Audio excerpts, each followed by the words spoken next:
Testing. Okay.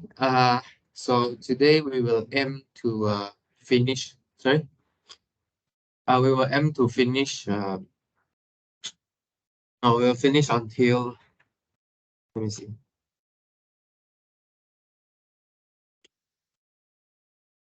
So I will aim to finish until before surface integral. If you can get into surface integral, that's good. But stop before Stokes theorem. So maybe if we go extra times, but if you want to leave, you are feel free to leave. Okay. If not, I will record until I finish before surface integral. Okay, so that's mean if I go beyond 6, maybe a little bit 6 until 6:30. If you want to leave at 6, please feel free to leave. Okay, and then feel free to stay. Okay. Okay. Any question from previous lecture or not? Or tutorial question assignments? So this last chapter is a little bit hard, quite hard actually. But we will spend less time. Okay, so you have to work hard.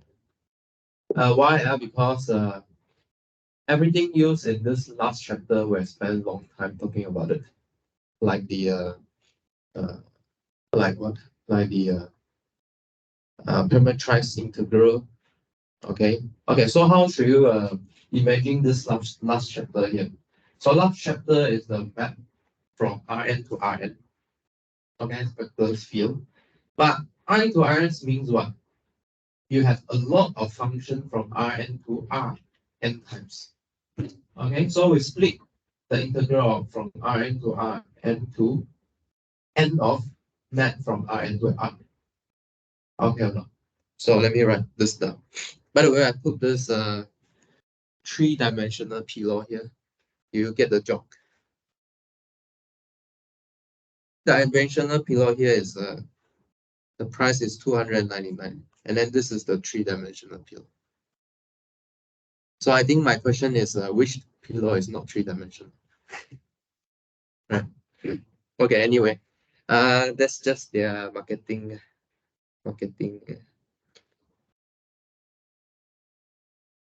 technique. Okay. So what I want to say is you have a vector field, right? I can find this.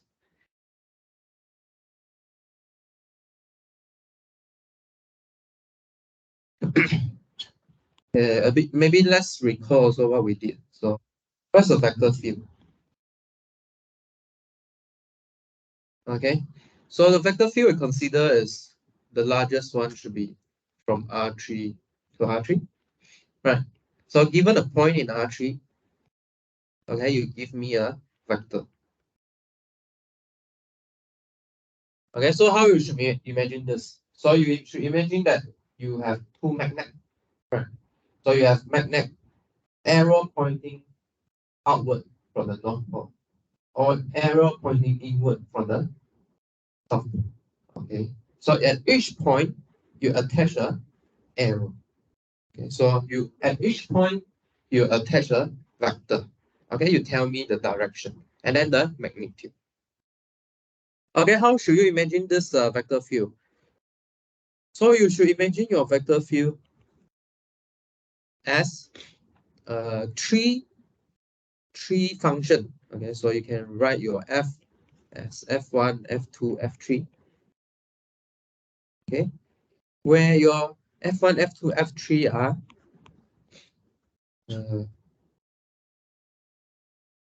are mapped from R3 to R. Okay. So integral from Rn to R we have learned it before, right? All the boxes are spherical coordinates. Okay, but now you have to do it 3 times. Okay, three coordinates. Okay. Okay. Another thing we learned here is the line integral. Okay, last week we learned line integral. So what is line integral? What's the idea of line integral? Okay, so previously What do you have?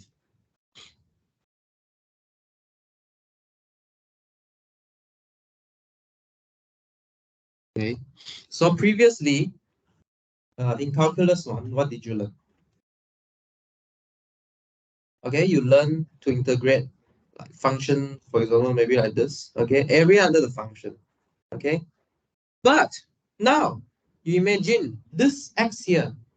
What if my x-axis here move? Okay, what if my x-axis move?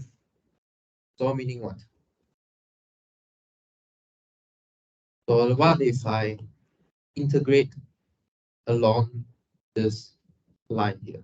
Okay, so let's see. So how about my x-axis move like this? Okay, and then this x-axis here should lay in some xy plane. Okay, and then let's have this function again. Okay, what's this function here? Let's go z now. So what kind of function is this? Going downward. So how about take y equals to e minus x? Okay, let's just make this point of 1. So how about you consider this plane here? Okay, how does this plane look like? So this plane should look like something like, like this, right? Right, like this, something like this. Okay, this is z equals to e to the minus x. Okay, now, okay, imagine what am I doing? Okay, so what if I want to integrate above this yellow line instead? Okay, then I need to cut out this line on my surface here. Right. So let me use another color. So I should cut out something like this. Okay, and then integrate the curtain below this uh, red line here. Does it make sense? Does it make sense? Okay, so let's call this path C. Let's call this path C. So for C, okay, I can integrate over C of my f. Okay, fxy of dx. No, no. So previously you integrate over what? Integrate over e to the minus x. Maybe let's give some name to this interval a to 0 to a, for example, 0 to a dx. Okay, but I can move this area under this curve into a 3D space. And then maybe I don't want to integrate along a straight line. I integrate along a curved line. Then this area under the curve become like the curtain. You can see the wave. If you see, look at the curtain, how the curtain wave. Okay. But how to do this integral here? These points are living in two-dimensional. From 0, 0 to some point here. X1, Y1. Okay. How to do this kind of integral? We cannot. Okay. So we need to move it back to this kind of situation. So that's why we need to parameterize our curve. Okay. So we describe two variables using just one variable here. Okay. So that's why we need to parameterize the curve. Okay. So we need to parameterize this curve into RT. Okay, we need to parameterize the curve into RT. So that this integral will become a integral from, let's say, so t from where to where. So let's fix our t from 0 to 1. Okay, so we start from 0 to 1, and then f of RT. And then multiply by what? Still remember the square root of s prime t squared plus y prime t squared? What is that? That's the length of my curve. And then dt. So you see, we move from s to t, one variable here, and then here, also from Rn, R3 to R. And then this is also R3 to R. So everything here is R3 to R. And this is what we have learned to integrate before. Okay. Okay. Okay, so this is line integral. Okay, we want to integrate over a curved line. This is line integral. Okay. Any question about this?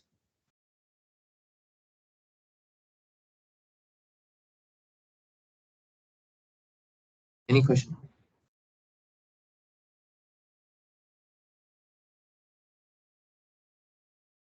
No?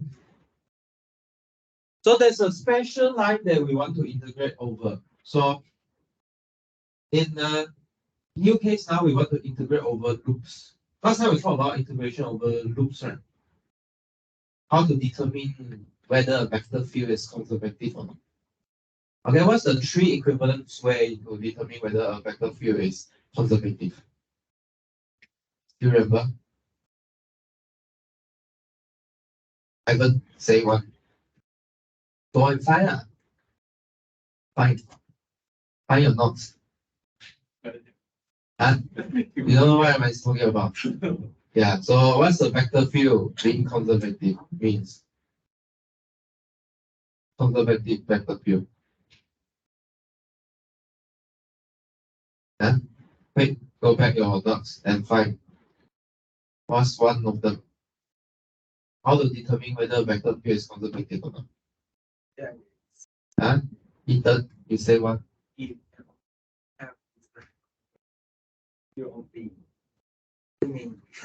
What? There's a theorem about when is the vector field conservative, right? Not the definition, but the theorem here. Right. So a vector field is conservative if any line integral, okay, in a connected set is independent of path. So what does independent of path means? So no matter what path you pick between two starting point and ending point, they should compute the same line integral. Yeah. And then the line integral is always zero when you integrate over a closed path. Okay. And then there's another one, right? About the partial derivative. There's another one about the partial derivative. Okay, so the most general form for R3 case is this. Okay, you need to make sure this three equalities hold. And then soon we will see why this three equalities have to hold. Okay, from a different viewpoint. Okay. And then hopefully we'll prove the all the statement today as well. About the exact differential equation. Okay. Okay. So definition of conservation is what? Conservative vector field. Just now you mentioned about definition. So what's the definition of conservative vector field?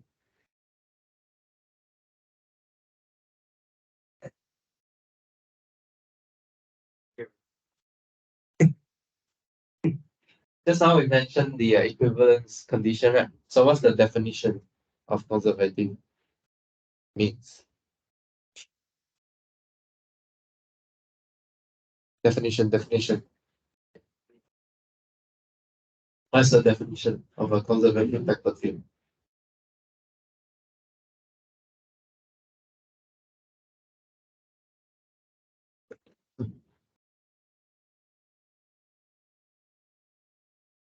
Definition.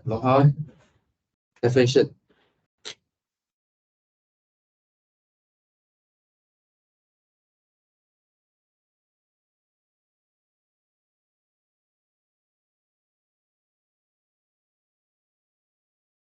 Check your note, man.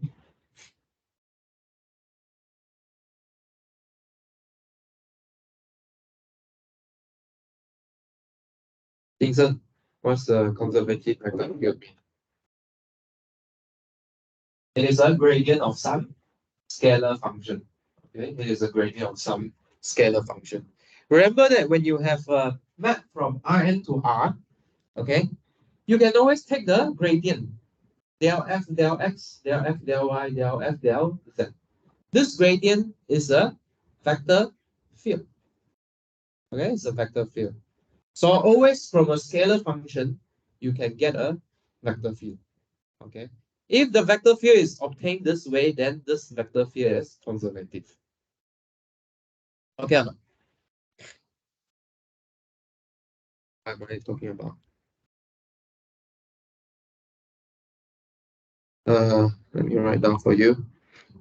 So a scalar function, right, f from Rn to R. What can you do? Okay, this is a function we learned last chapter. So what we can do is we take the gradient. Okay, we take gradient of f. What is gradient of f? Del f del x, del f del y, and del f del z. Okay, and then this is what? This is exactly a vector field. Okay, so this is exactly the vector field. Let's fix our n to be 3. Okay, let's fix our n to be 3. Okay, so we are going from R3 to. So you obtain is a vector field. Okay. So if your capital F is obtained this way, then F is conservative.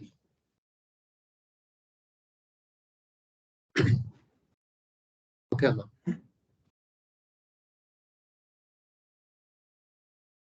Any question? This is just definition.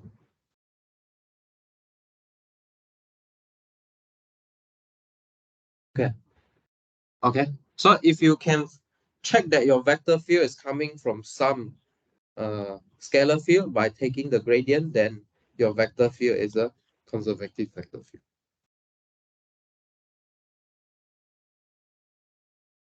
Okay. Question? Question quick very quick ask. We cannot wait for too long. Got question or not? Scalar field is this small f. Scalar field means what? Sorry. Oh, yeah, okay. Scalar function, or we call it scalar field here. So scalar field here means this is a map from Rn to R. Give you codomain scalar. But vector field give you codomain vector.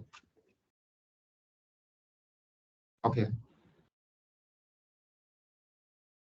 Mm. Yeah.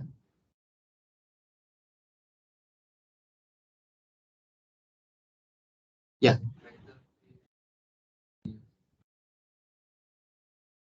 Yes. Yes. One more important thing is they have the same dimension. They have the same dimension, not just vector. Because scalar is also a vector, right? It's also a vector field actually. But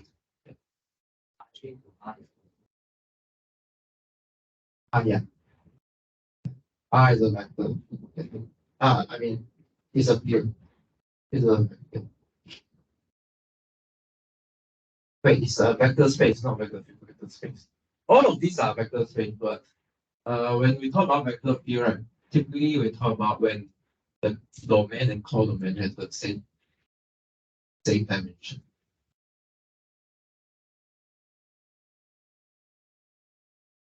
Okay. Okay. All right. So let's see.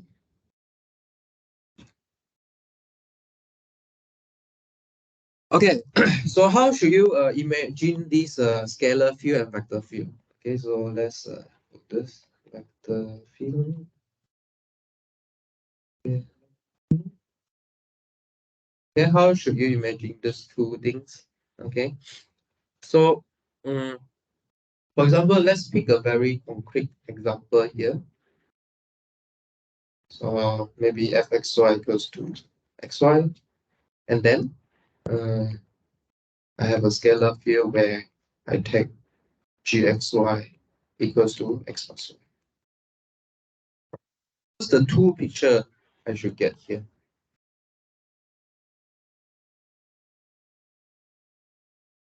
What's the two picture I should get here?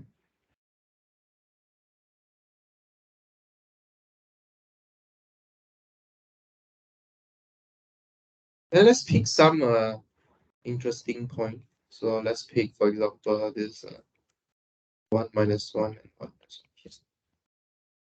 Okay, and then how about here? Also pick this for interesting. Living on the unit circle.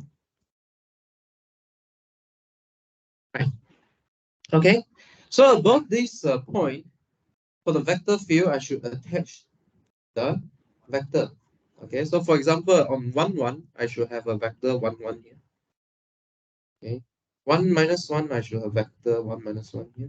Similarly, on minus 1, 1, I should have a vector minus 1, 1 here. And minus 1, minus 1, I should have a vector minus 1, minus 1. Okay, check that point to the right direction.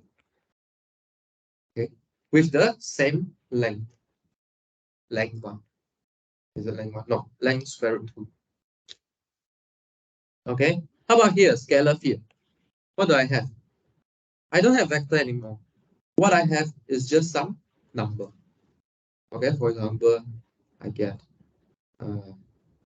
0, 2, here I get 0 and minus 2 here. Okay or not? So this is the difference between vector field and scalar field.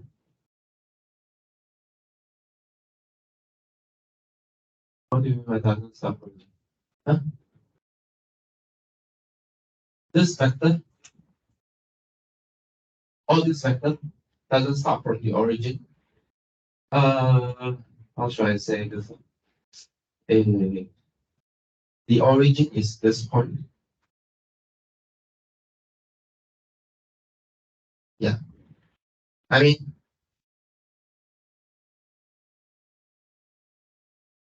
yeah. That's what I want. Yeah. I mean, this vector here, right, is regardless of position. I can move this vector anywhere. But for vector field to make sense is we want to have this vector on the point we talk about. Okay. Okay.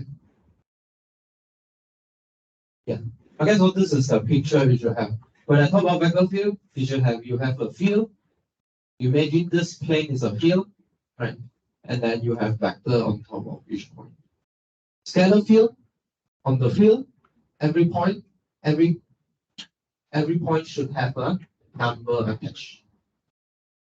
Okay, one is attaching number, one is attaching a vector. Okay, no? Yeah, so this is a definition of vector field and scalar field. Okay. Okay. Okay, let's go on. So one very central problem in this chapter is we want to look at a closed loop. Okay, closed loop. How you integrate over closed loop? What happens if you integrate over closed loop? Okay. Previously, we integrate on real line, right? It's from negative infinity to infinity. But now we are allowed to integrate on any curved line. In particular, we can look at the closed loop. Okay, we can close the lie together now. Because previously it was too far, infinity. Right? But now we can try and close it. What happens if we integrate over closed loop? So this is the Green's theorems here. So let's define what's the positive orientation. So a positive orientation of a simple closed curve refer to a single counterclockwise traversal of C. So meaning if you have a curve C, okay, and you move anti-clockwise, this means you have a positive orientation. Okay. If you move clockwise, that means you have a negative orientation. Okay.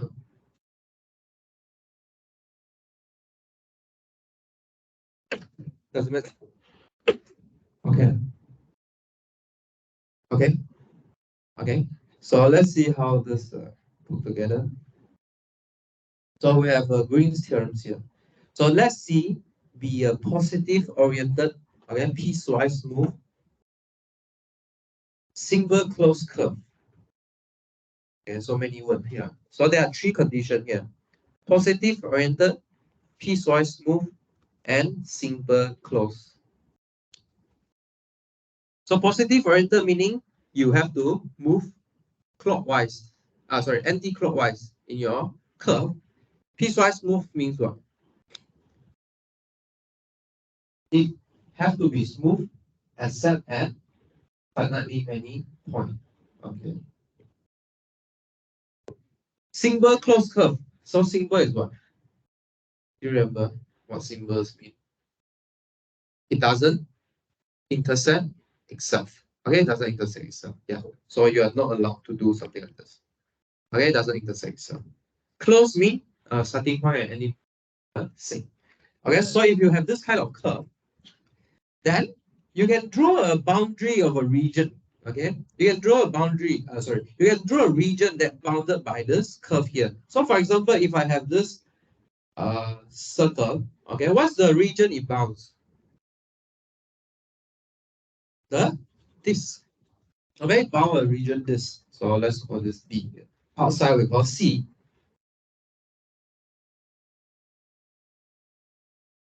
If this two function Pxy and Qxy has a continuous partial derivative on an open region that contains D, then the following holds. Okay, what's this following here? So if you do double integral, okay, on this area, okay, so double integral you need to do on area, right? So what's the area you do? Is the region that bounded by this, okay? On this special combination of partial derivative of P and Q. Can you recognize what is this here? Can you recognize this? Del Q over del X and del P over del Y.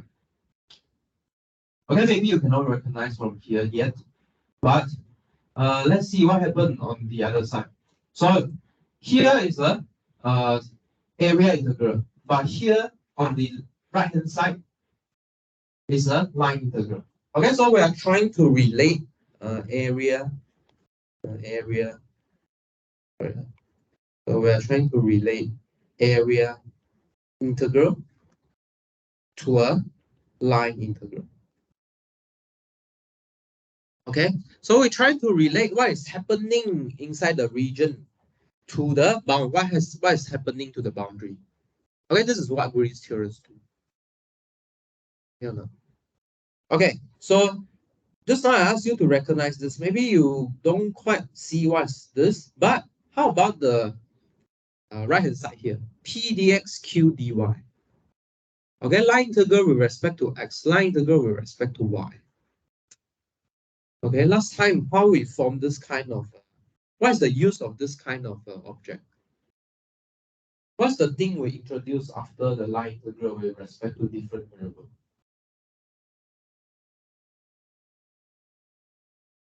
What's that? Check the note. What's the thing we introduce? after line integral with respect to different variable. It is what? The word done. Is the word done. Right. Word done, what do? We integrate over a dot product.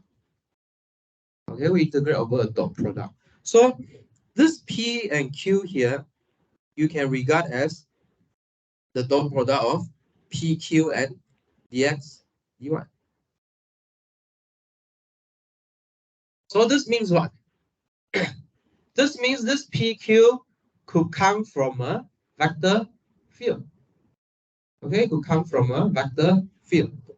Okay, could come from a vector field. So it could come from a vector field F, right? F of some maybe dot with D. Let's put X here first. Yeah. Okay. Okay or not? Okay. So if I put like this way, P is with respect. So P is dot together with X, Q is dot together with Y. But on the left hand side here, we partially differentiate with different variable.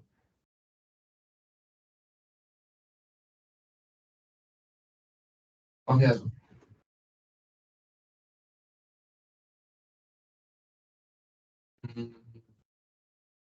Yeah. If you still cannot see, maybe that you wonder a bit. That you wonder a bit. Try and stare at this formula. And we try and use this first. Try and compute this first. And then later we will introduce this more generally. Okay. So one thing to take note here is you differentiate P with respect to Y, you differentiate Q with respect to X, and then you put a extra minus in front of the del P, del Y. Okay. Okay. So let's keep it like this first, and then we will come back again. Okay. So sometimes, right, because it's a closed loop, so sometimes we'll put the integral with a loop in the middle. Okay, to denote this is a closed loop. And then similarly, we will say that this closed loop has positive orientation. Okay, we'll assume that. So let's say if you integrate a negative orientation, okay, how do you find the positive one? Yeah, you just take the minus of it. Okay, if you take negative orientation of the curve, you just take the negative of the integral. Okay. Okay, let's try and work this out. So let's see be the boundary of the triangle with vertexes 0, 0, 1, 2, and 0, 2. I can try and compute this line integral here. So there are two ways you can do it. Okay. So the first way is to parameterize the curve and then use the line integral. Okay. Second way is the Green's theorem method. Okay, is the Green's theorem method. So let's try and do this together. Okay, let's try and do this together. So let's do the part A. Okay, let's do part A. So how to do the line integral here?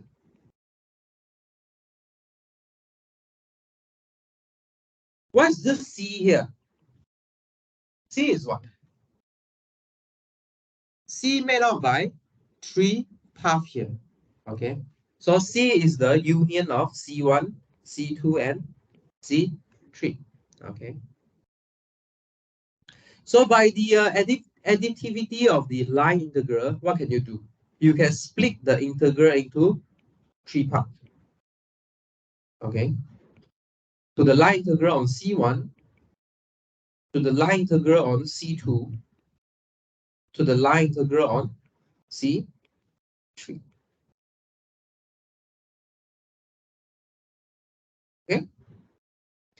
But you see that this line integral here living in R2. Okay. But you only know how to integrate over dt, one variable. So how? So you need to parameterize your curve. Okay, you need to parameterize your curve. Okay, so how to parameterize your curve? So for example, C1. Okay. C1 is going from where to where? 0, 0 to 1, 2. And then this is a straight line. Okay, how to find the equation of this straight line here? All right. Y equals to mx plus c. Okay, so what's the m here? What's the gradient here? To find the gradient of this line. 2 minus 0 and 1 minus 0, which is 2. Okay. And this line is described by y equals to 2x. Okay. So x is going from where to where? From 0 to 1. Okay. So how to parameterize this curve here? We can let x equals to t, okay, and then y equals to 2t. T going from 0 to 1.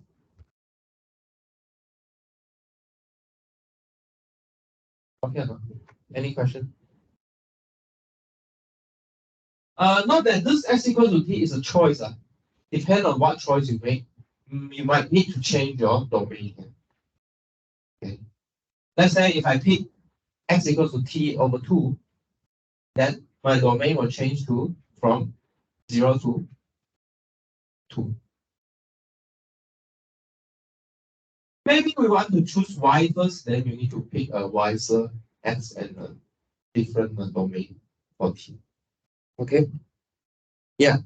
So last time we have shown that line integral is the same irrespective of parameterization. Okay, we didn't prove it, but I show you an example. How about C2? C2 is a horizontal line. So horizontal line is pretty easy to describe here. So it is y equals to 2. Okay, but x, I just take it from 0 to 1. Okay, 0 to 1. Okay or no? Okay. Yeah. So because remember this C1, C2 here, right? This C2 here is going from where to where? 1, 2 to 0, 2. 1, 2 to 0, 2. But if I set x, okay, so let me parameterize this curve first. So x equals to what? Y equals to what? If I set x equals to t, y equals to 2, what happened? My time should go from where to where?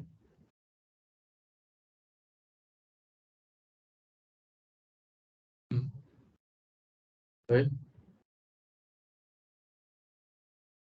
Straight line, yeah. Yeah, straight line, yeah. T is going from where to where?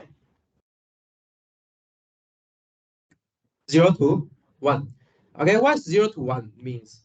So meaning I start from 0 to 1, 2. Okay, but my C2 is going the other way. Okay, so I should take the negative of it. Okay, I should take the negative of it. Okay, yeah. So when you do the integral, you should take the negative of this integral here. Correct or not? Okay or not? Okay, how about C3? C3 is a vertical line. So vertical line at x equals to 0. Y goes to where to where? Going from 0 to 2. Correct. Okay. But how do you parameterize it?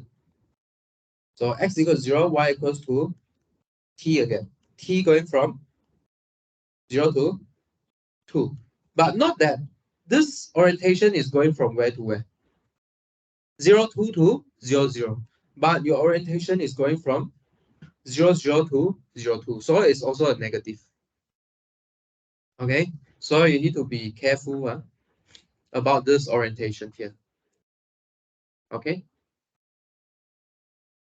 Does it make sense? Does it make sense? Okay? So you need to be careful with the orientation here. Right? Good. So, so the first integral is going from 0 to 1, okay, of f times what?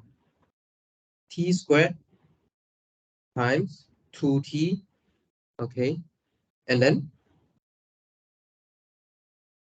how to go from dx to dt?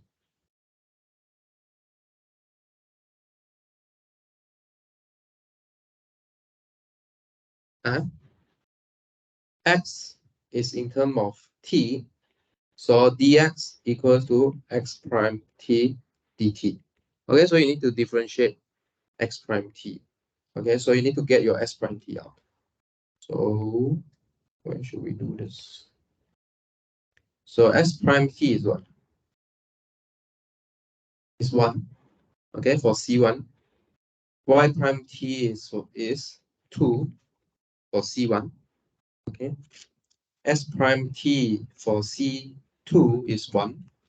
Y prime t for C2 is 0. S prime t for C3 is 0. Y prime t is 1. Okay, so it's just 1 or 0. Okay, so let's continue. So for first one, we have times 1 dt plus 2y, 2 times 2t. Okay, and then times 2 again dt. Plus integrate from where to where for the C2?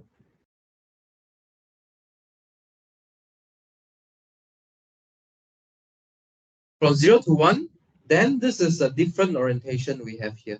Okay, we want 1, 2 to 0, 2 instead of 0, 2 to 1, 2. Okay, so we need to swap the integration domain. 1 to 0. Does it make sense? Okay. And then 4x squared y becomes 4t squared times 2. And then times 1 again dt. So you can see that y prime t is 0. Okay, so the other part disappeared. Okay. And then next, C3. C3 going from where to where? 0 to 2 or 2 to 0?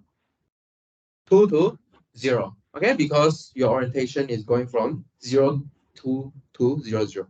So it's from 2 to 0. So x squared y squared becomes, wait. So you see, x prime t is 0. So the first integral here becomes 0. Okay, what you left with is just 2y dy. So 2y is what? 2 times t. dy becomes y prime t dt.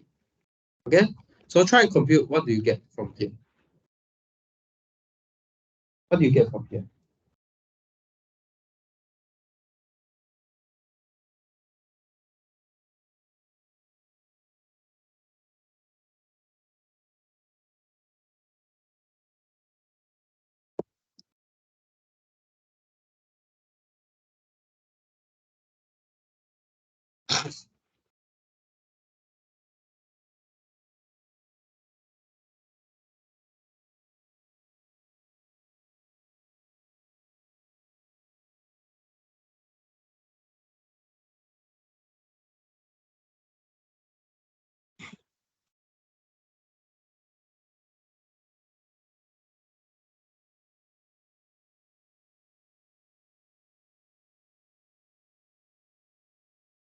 What do you get from here? Huh? Minus 1. Yeah, minus 2 over 3. You should get minus 2 over 3. Okay, you should get minus 2 over 3. From the Green's theorem, right? Green's theorem says what? If you integrate over positive oriented,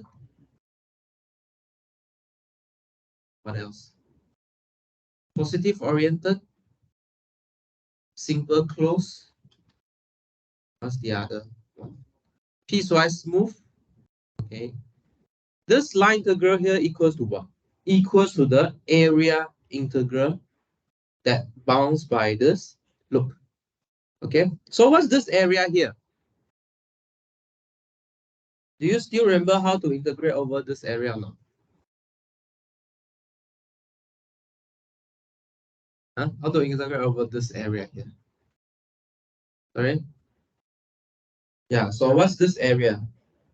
D equals to xy, right? So x going from where to where? X, if we fix x first, x going from 0 to 1, y have to bound by what?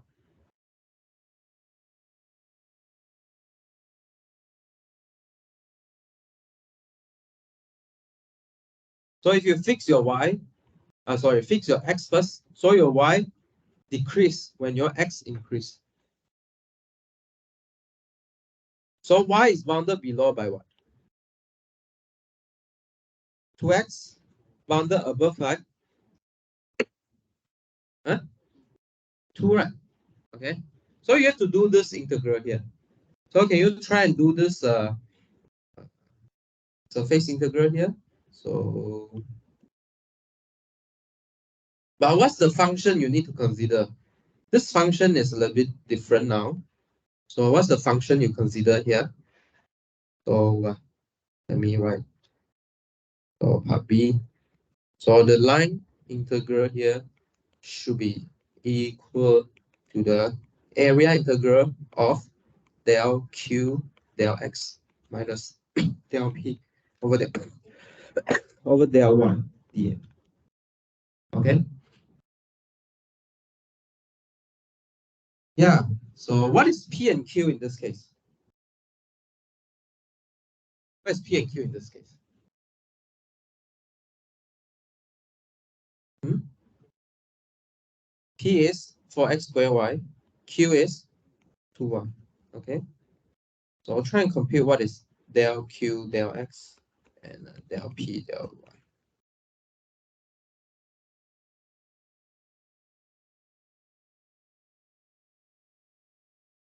So del P del Y is for x squared. Del Q del X is 0. Okay, so what is the area integral here?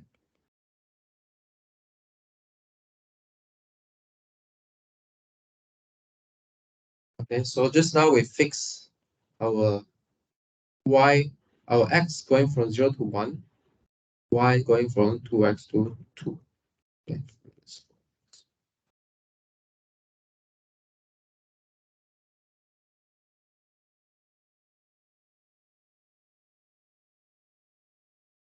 Okay, yeah. So this one is what?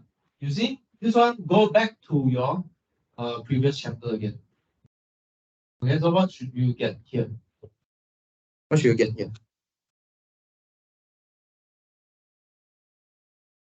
So let's do one of them. So you should get 4 minus x squared times 2 minus 2x dx. Okay, and then you integrate minus 8 squared plus 8x cubed dx. Okay, and then you continue to.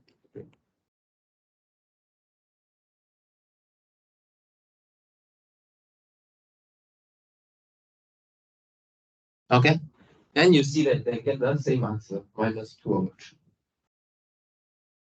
Okay, no? Yeah. If it is okay, then I let you try one example before we take a break. So try this example. Okay, try this example here. Yeah, I give you maybe in 3 minutes is enough. Try this.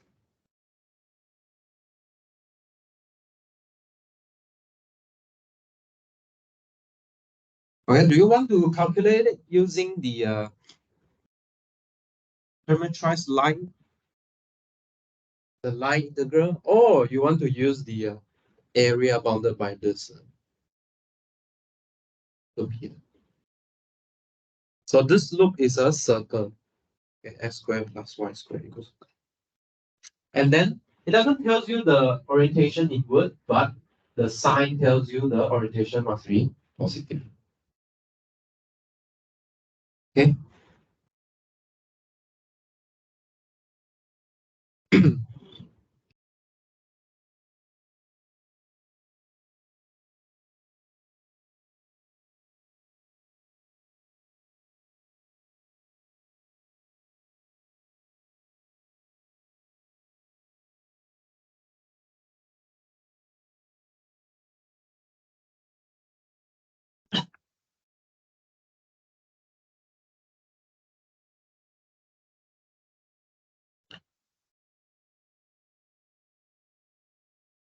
Try out.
Okay.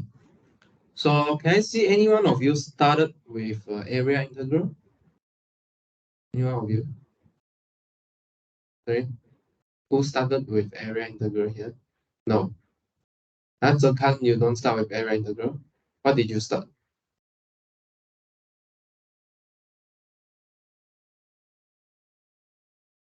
-3 to 3, and then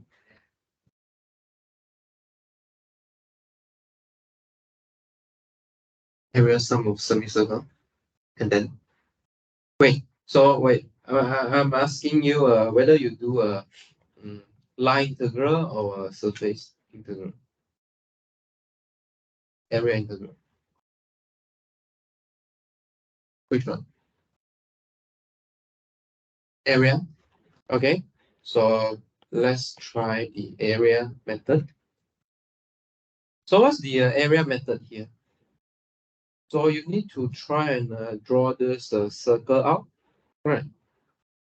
Okay, with radius 3. Okay, with radius 3. Yeah. Okay. So this bounded this. Okay, bounded this like this. All right. So did you try to parameterize this? I mean, try to write down what's the what's the uh, what's the set of this or not? You write it down or you don't? I mean, you use xy. Okay. So your x going from where to where? Mm-hmm.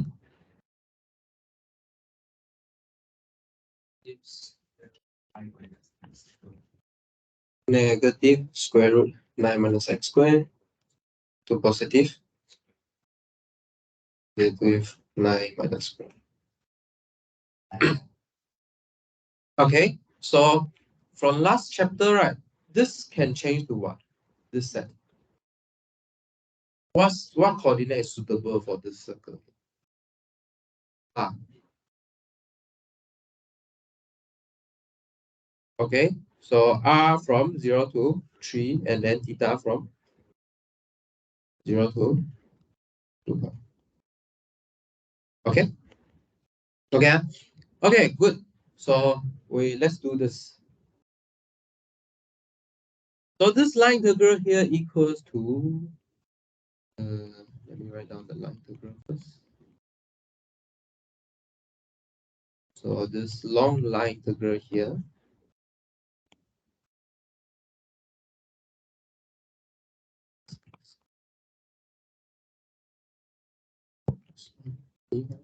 becomes what? You need to differentiate the first one, okay, with respect to differentiate the x1 with respect to y, okay, and then put a minus in front of it, and then you differentiate the y1 with respect to x, and then d. Okay. Okay, so this is the formula. Okay, this is the formula. Okay, we purposely swap the variable. Okay. So what does this become? So this is, what do you get for the first one? 7. Second one, 3. What is this? Integrate 4 with respect to a. But line integral is linear, right? So I can pull the 4 out. But you do what do you get? So you integrate, okay? You integrate a height 1 area. So you just get the area of D. And you should get 4 pi 3 squared, which get 36 pi. Okay, if you don't want to do this, you also can go this way. Okay, you can do this. So what should you get if you do this integration here? dA becomes what? So integrate from 0 to 3, and then integrate from 0 to 2 pi 4 of d theta dr. But remember that you have a Jacobian factor, okay, 4. And then you do this, you should get the same, 36. Okay, now. Okay. Yeah, so this is what I mean by you already learned all the technique you have learned before. Okay, now you just learn how to put these together. Let's say if I want to compute this line integral here, do you know how to do it? Do you know how to do it or not? This line integral here. Do you know how to do this? Do you know how to parameterize this curve here? No. Have we learned this? We kind of learned, but yeah. But I need to remind you. So what is this C here? Yeah, circle. How do we describe this circle here?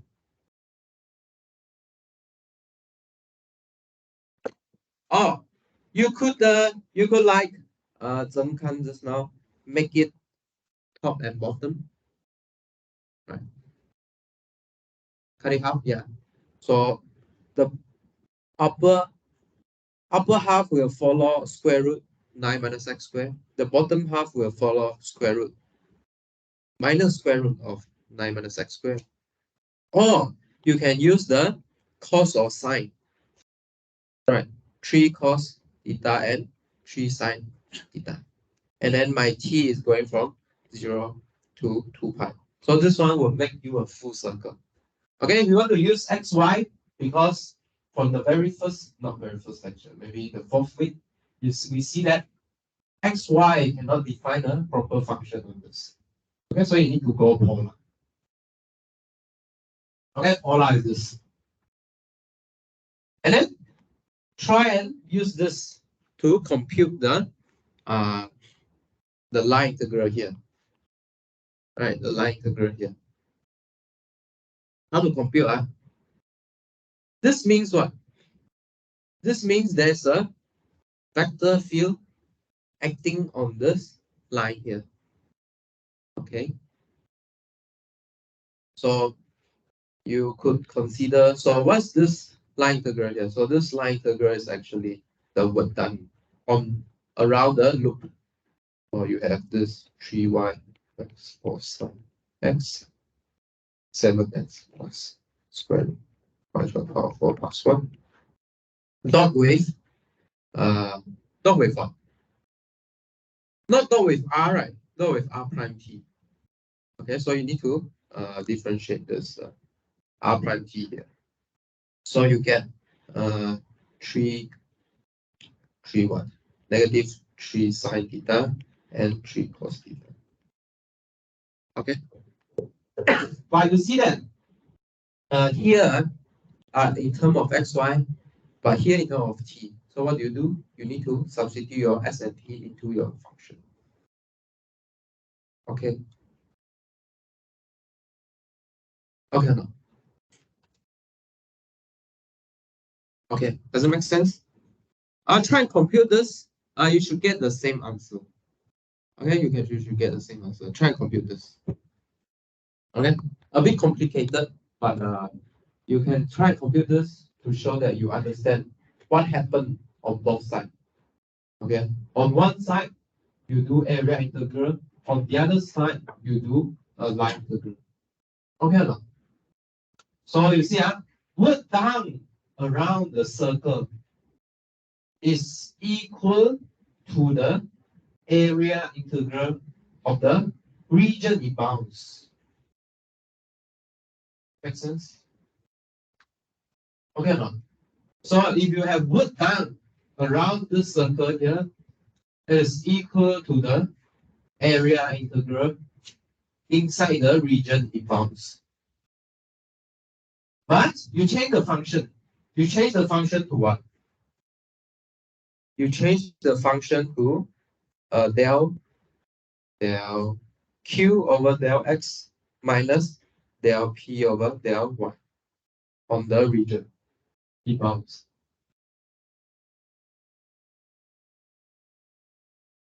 Okay now.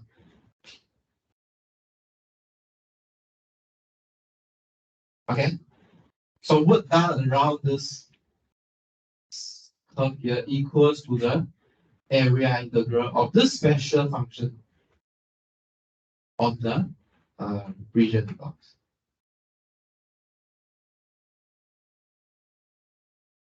Any question?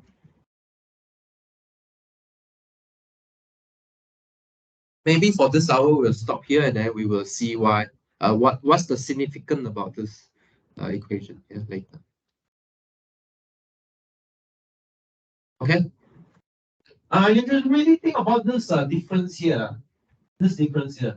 Have you seen something like this before? No? Yeah. I want to remind you.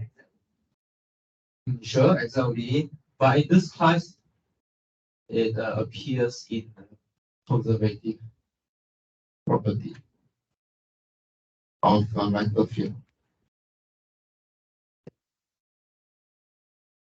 Okay, let's break until 7. I'm sorry, 7.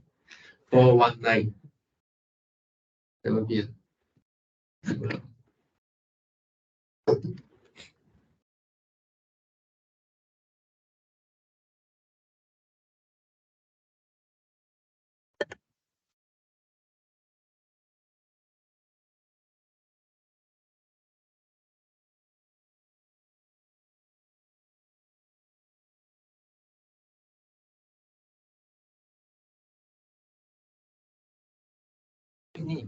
You know where's the end rule? No. Okay. Yeah. I got the completely changed. Completely changed? Improve. Uh-huh. Yeah. 有些我明不明白耶？啊哈，这个 which two 对，哪两个？这两个就是指这两个称呼啊，就是叫什么 OS ordinary series test，也通常被叫为什么 Lisby test，也被叫做 Lisby rules。然后这两个东西，那第三个东西呢？这个呀，不是有三个名字？哦，那就没办法了。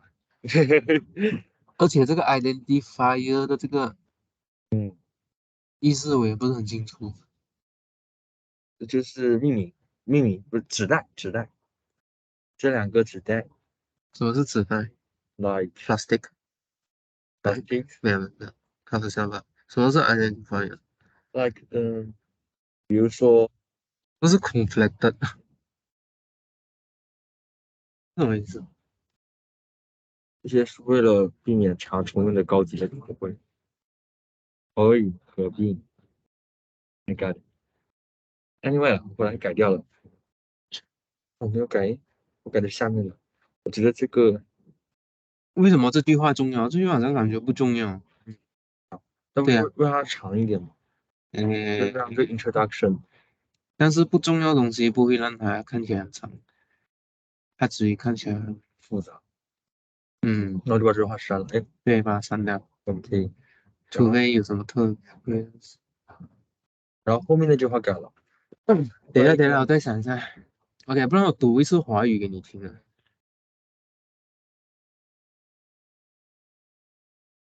对，它的它的 attribution 就是它归功，把它复制下来，放到那个去了。这样你会不会好像很多次啊？我们把这个复制下来，放到那个，没事，我把这个复制下来，翻到底头去，为什么？就可以看翻译了。没有，这 看我理解，OK，你看，你是说把它的那个概念的 foundation，这个概念的启蒙，我觉得要就归功于，就是这个 likeness 吧。嗯 All these terms denote the identical founder。这句话也很不重要，我感觉。你前面都讲了，它是这三个东西嘛，然后你就说这三个东西就是同一个东西，嗯主要是 Wikipedia 上这么写的，是没？然后我再给它改了一下，然后我改的就有点复杂化了。Wikipedia 就很短一句话，太短了 Wikipedia。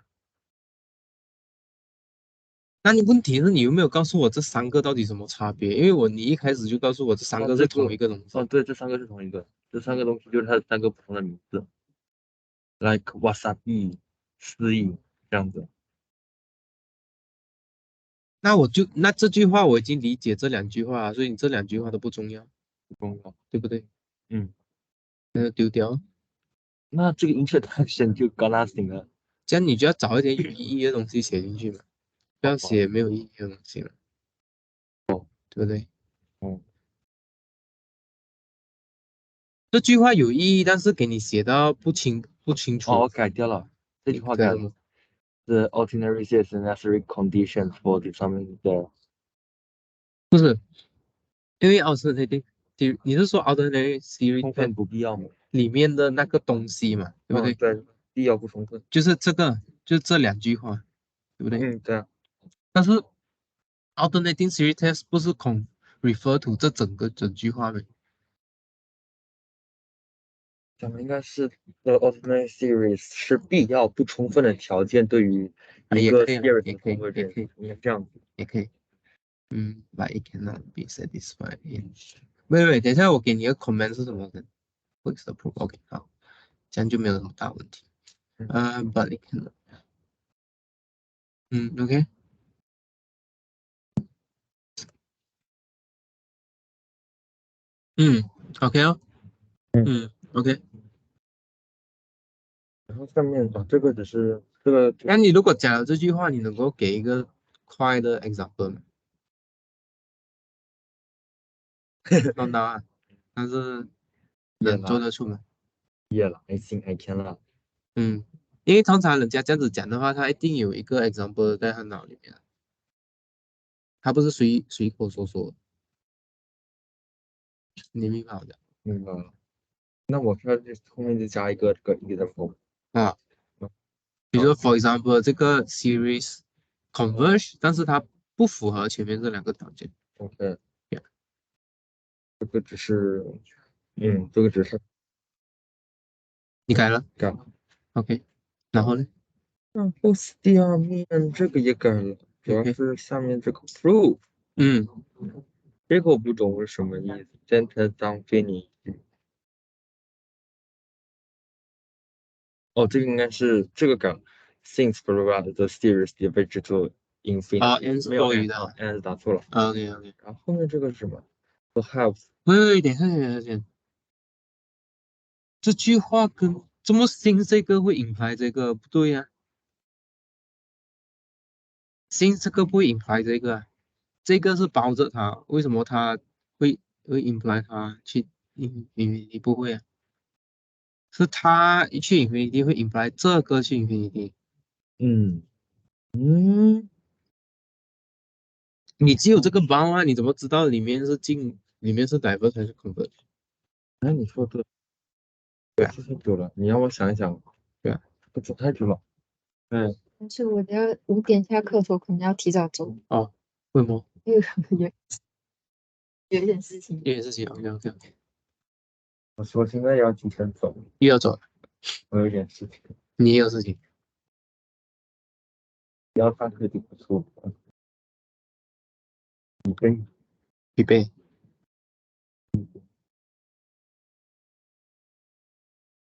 哎，你说的很道理。但我当时这么写，哪一个？我当时不应该这么写。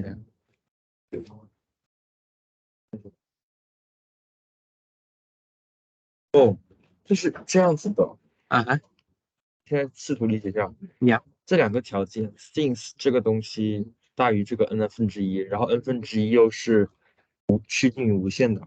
啊，此外，a 和 b converge absolutely，然后，哎，为什么会？对，为什么这里会有个那个 s？ 哦，首先，此外，然后nevertheless 就是并且，无论如何，对，并且无论如何，然后这些都是 condition，然后所以 all of this series is be 没有 conditional。你解释了吗？第一句为什么那个还是不对啊？这个东西不懂怎么组装。那应该是这样子的，首先就是对吧？since 嘛，就是首先这个东西，这个对，所以这个 convert 这个 diver 是吗？不是，我是这样想的，这是原因一，对这是原因二，对，然后原因三，就它一整个是一个大句子，这样你就把它摆好了。然后原因四 never，然后所以 all of these theories conditional converge。你检查一下，你检查一下好的，呀，你检查。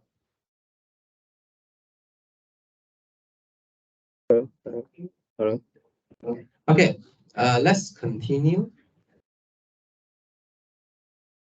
Okay, so a priori, right? So just now we look at closed loop, get boundary region. But Green's theorems can apply to a regions like annulus. Okay, you can also apply Green's theorem to a region that has a hole inside it, like this. But how do we apply it? Okay, how do we apply it? So what we do is we can split this annulus into two this.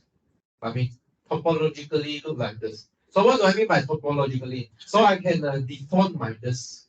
Okay, so I can split my annulus here into two this like this. Okay, where I join on this blue line just now. Okay or not? Okay. So how to prove this? Yeah, so let's see how do we prove this. Yeah. Okay, so let's put some notation here. So let's set some notation here. Let's call the outer one C1, the upper one C1, the lower one C2, so that this whole C loop here is CU union C2. Okay, with orientation, so C1 is going from the right to left, and then C2 is left to right. Yeah. Okay. And then what else can we do? So the inner one we want to label as well. Let's label the top one as W1, the bottom one as W2. So W equals to W1 union W2.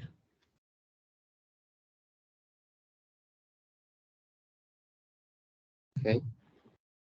So C is rotating clockwise or anti-clockwise?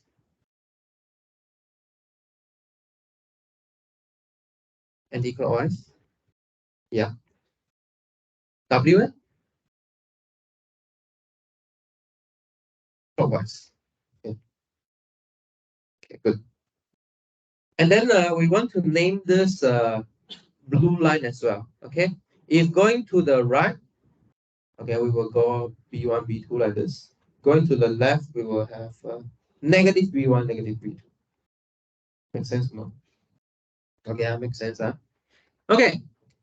So, what should we do here? So, another one. How about D prime union D prime prime? Okay, let's name it D. Okay, so in principle, we can do area integral over this D here. Okay, of dq dx minus dp. Okay, in principle, we can do this. Okay, no? It's just an area, right? So we just do area integration over D. Okay, but this D here can be split into two parts, D prime and D prime prime. Okay, and then they intersect at a finite number of curves. So we can split the integral out by the additivity again.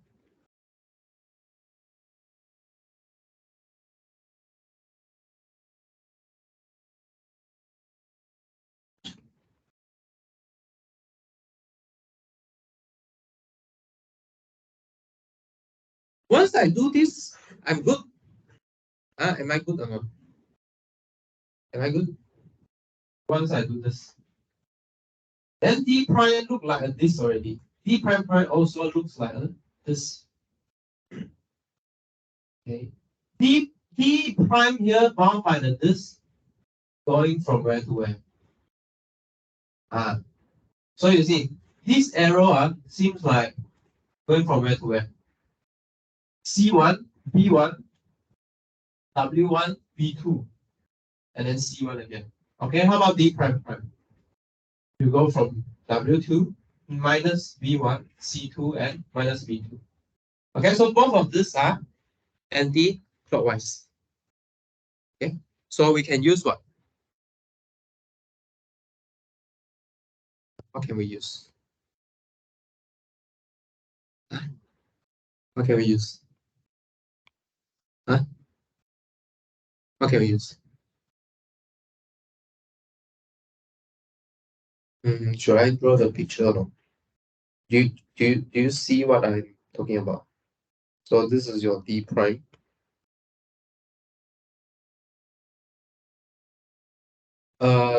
What's the next step? How do you compute this area integral here?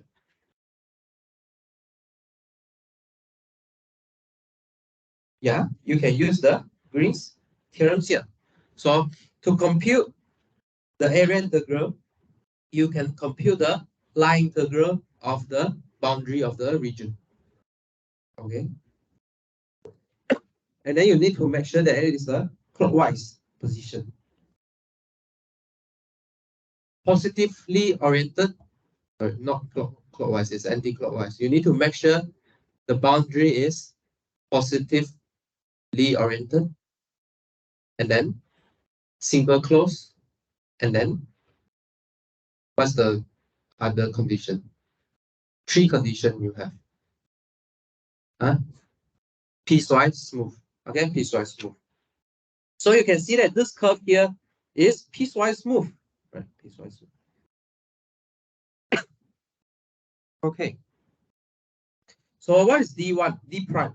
So D prime equals to the integral, line integral from C1 union B1 union W1 union B2. Okay. And what's the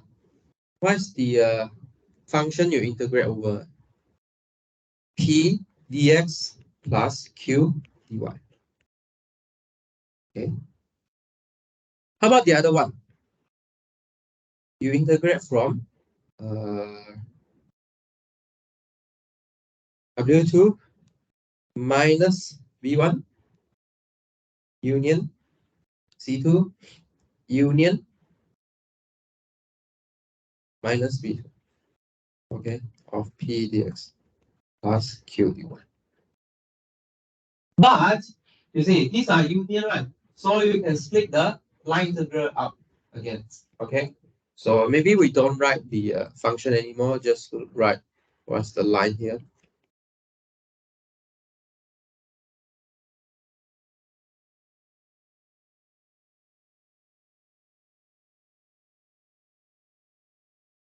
But did you notice anything here?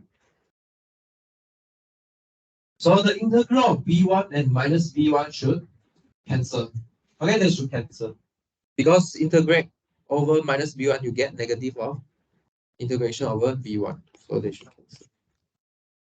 Okay, so what do you left? You just left with C1, C2 plus W1. Okay, so meaning what? Meaning, if you want to integrate over annulus, okay, the area inside a region of annulus, what should you do? You should do the line integral of C1 in the C in the anti-clockwise orientation or the positive one. But your W, remember just now we pick a clockwise, which is a negative orientation. Okay, so if you want to do a area integral,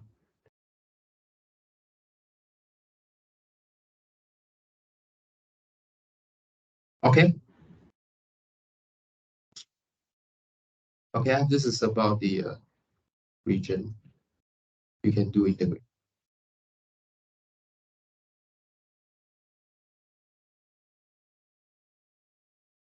Okay.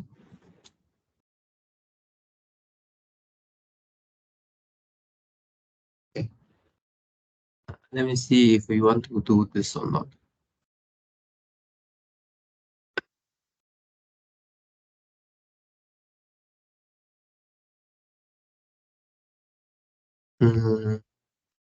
See.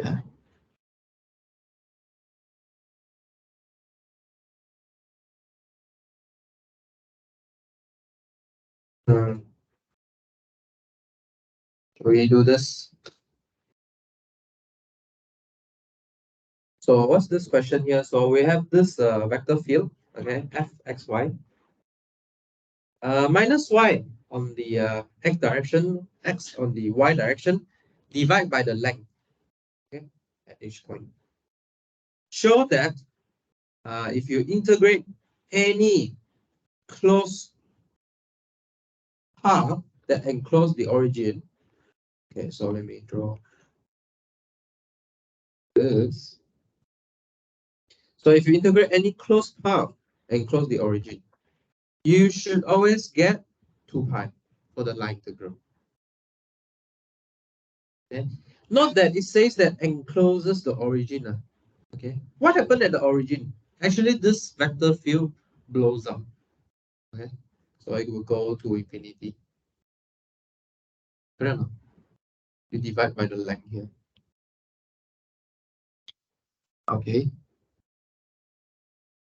So you can't really just integrate over this area here. Okay, you need to avoid the point of origin. Okay, so that's why we need to consider an annulus-like region here. Okay. Yeah. Are you interested on seeing this example or not? You are interested? Interested? Okay. Interested, then we do that. Okay. I teach based on interest. Okay. Sure. Okay, let's do this. Okay. So how should we prove this? So this has to be true for any oriented simple closed curve, simple closed path, right? So since it has to be true for any, right, you need to start from any one of them. Okay, just take oriented simple closed path. Okay, then let's call it C again. Okay, let's call it C. That encloses the origin. Okay, so no matter how small you pick, right, you should be able to find a circle that is lying entirely inside my C. Okay, you should be able to find a small r that has a circle surrounding the origin. Does it make sense or not? Does it make sense? Can you believe that you can always do that? Okay, so note that we can always pick a circle, call it C prime, such that it satisfies a cos t for the x direction, s coordinate, and a sine t for the y coordinate. For t between 0 and 1, where r prime t equals to minus a sine t, comma. Okay. Given any c, I can pick my radius small so that I can find a circle inside the c within the c. Okay or not? Okay. All right. So what do we have just now? Green's theorems. Yeah, we can try Green's theorems. So what does Green's theorem give us? So integrate over C of P dx Q dy plus integrate over. So you see that our C prime choose as a positive oriented. So we need to take the negative version of it. Okay, in order to use the annulus just now. Right, the annulus just now have to go the other way, negative direction. But we parameterize our curve positively here, 0 to 2 pi. You can use 2 pi to 0 if you like. That means your time is going backward. Yeah, you are going time traveling. Okay. So by Green's theorems here, what do I get? I get the area integral over the annulus. And then del q del x minus del p over del y. Okay. So in this case here, what is our p? What is our q? Okay, what's our p and what's our q? Our p is what?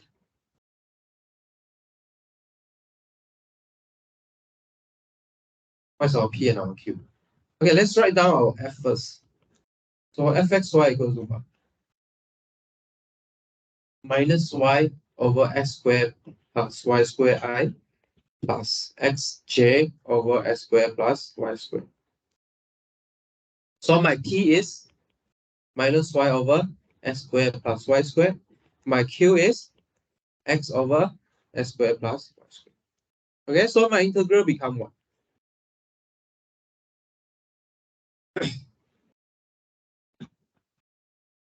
Q over x q over, yeah. So del q over del x become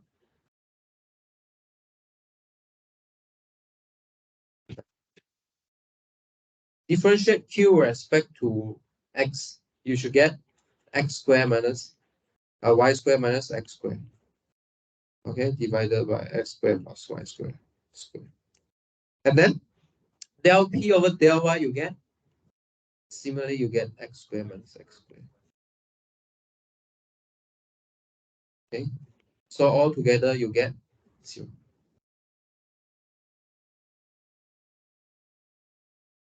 You always get 0. Okay, so it means what? Means what? The addition of the two line integral is 0. So you integrate over C is equals to you integrate over the circle, the small circle you made just now. Okay, so this means that the integral, the loop integral over C is equals to the loop integral over the circle that you made with any radius. Okay. But this one is, we don't know. This one we don't know. Because this one is any C. But C prime here we know. We parameterize my circle already.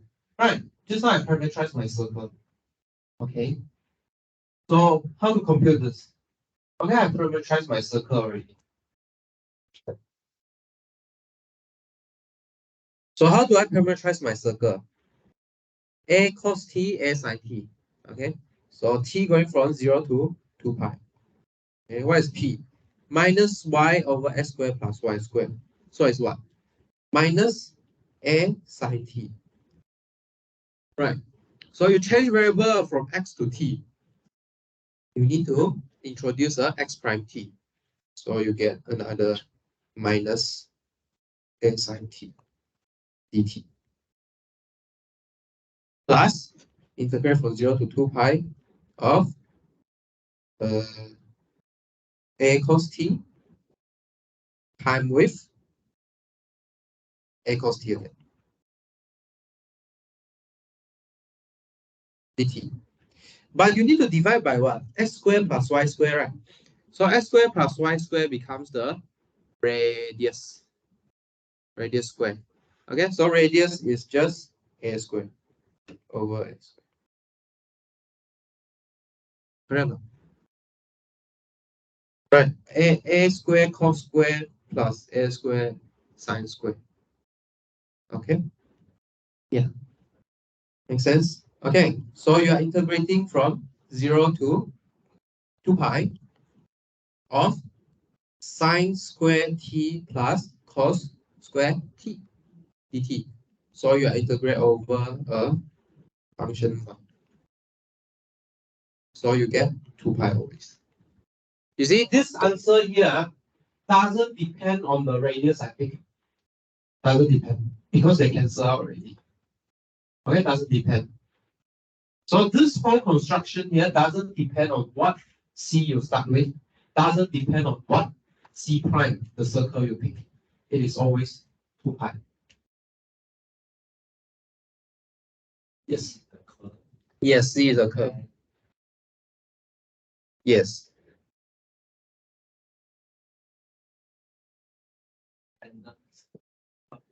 Yes.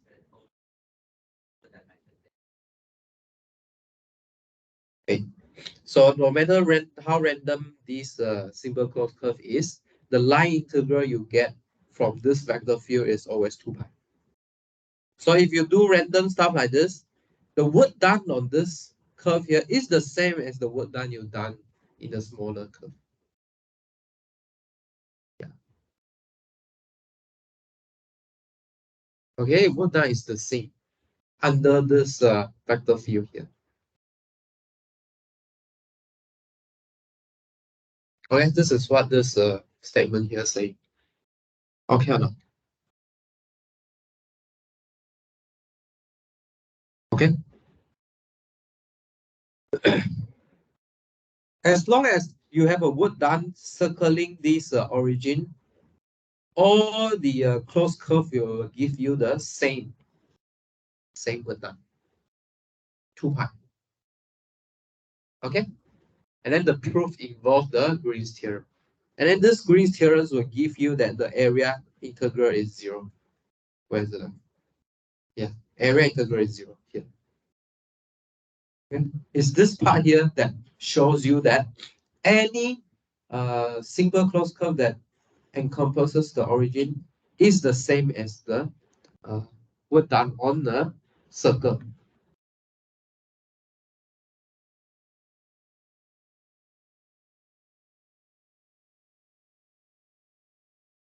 Yeah. Any question about this statement here?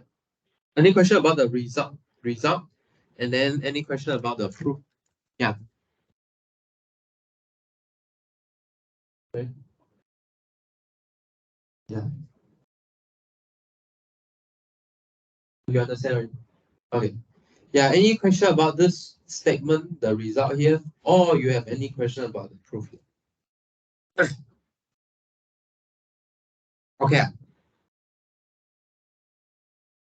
Okay. Okay. Okay. Let's go on. So this is the thing we have done just now.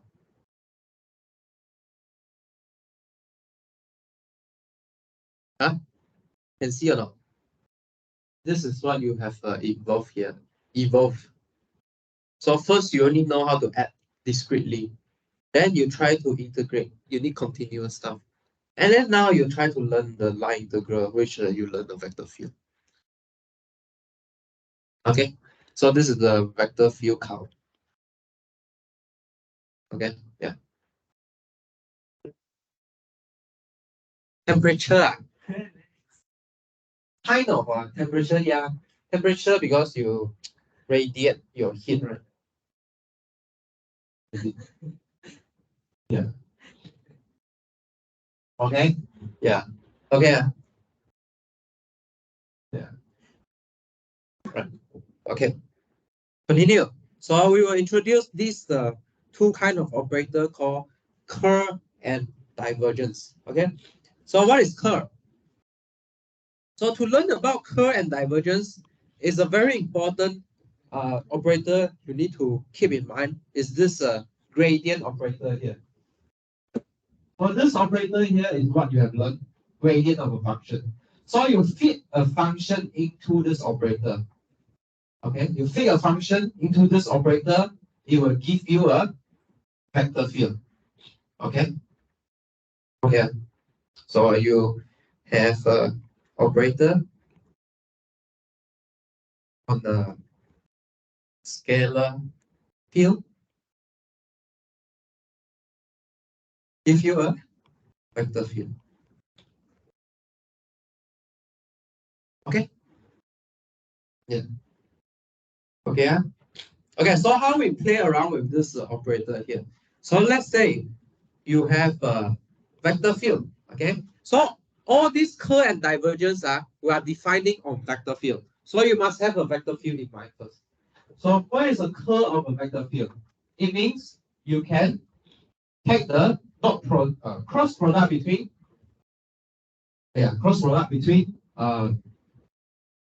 gradient operator with the vector field. Okay. So when you cross these two partial derivative and F2 together, right? You're just doing the partial derivative.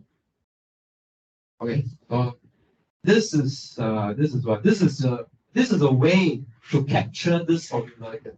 Okay. Actually, what is needed is the formula at the bottom here. Okay. Curl of F is this. So can you guess what is divergent from here? Can straight away guess what is divergent? Curl is cross product, right? Divergent is can use dot product rule. This is the two way you can join two vectors together. Right? Okay. So actually divergent is the dot product between gradient operator and the vector field. Okay. So curl give you a vector field. but divergent will give you a scalar field. Then V dot F. Okay. Later we'll come back to divergence. So try and find this. So what is the curl of this? Okay, I give you 3 minutes. Okay, tell me what's the curl of this.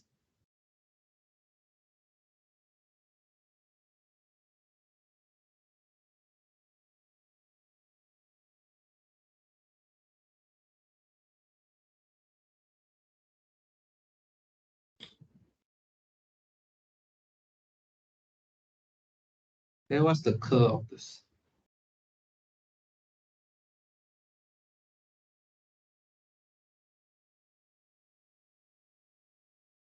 This is a very important thing you need to know how to compute because it will be useful in the theorems that will come later. You must know how to compute curl and the divergence.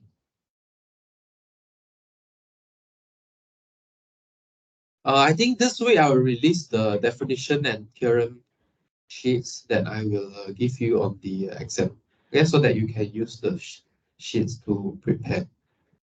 So you are familiar with what will be given. If not, you please remind me. Put it on. Okay, I will show you. And another thing is, if I'm gonna make a revision class on this study week, right? Any one of you are interested? Interested? 2 of you. Oh, yeah, depend on the day. That's why I asked you. So which day? Friday.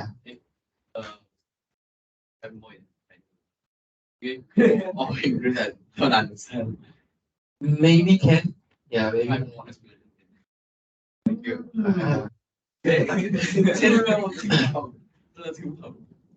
Can, I mean, yeah, sure, maybe more private, but keep in mind, you need to learn English. Okay, yeah, I mean, we can be more private, so maybe you can speak Chinese.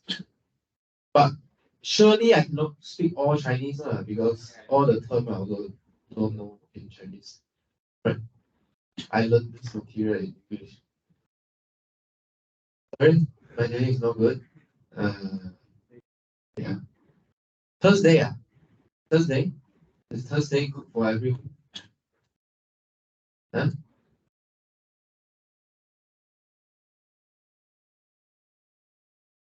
What? Thursday. Okay, Thursday. Everyone's okay Thursday. You not sure? Where's the final? I think final is on the 10th or 16th. Okay, yeah.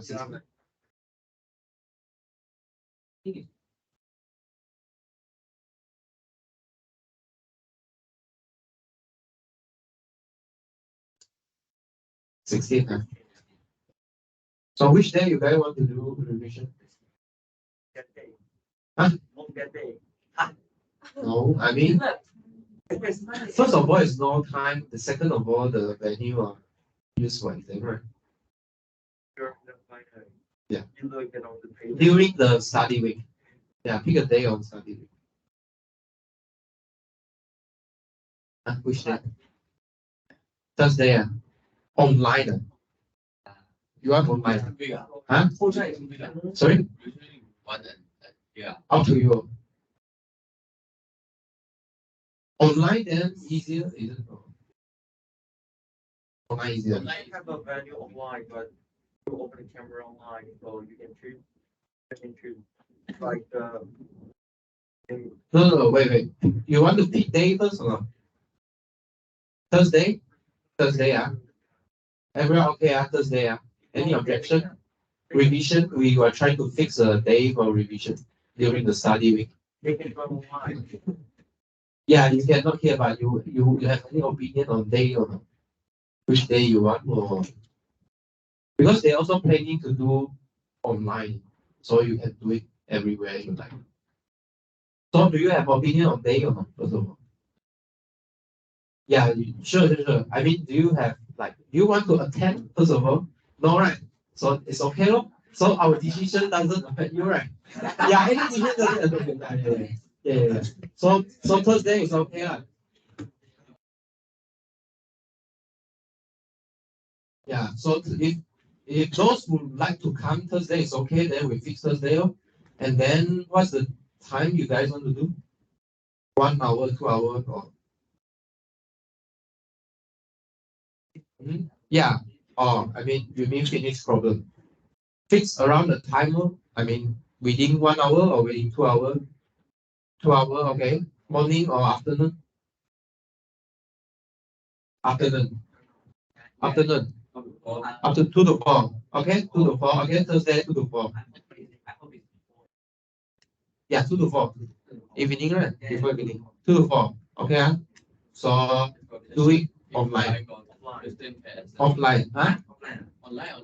No, you can do it online. Okay, if most of you will come physically, then we do it physically. Yeah. Sure. But I mean, if most of you can do physically, then only I do physically. If only Ethan come, why I do physically? Right.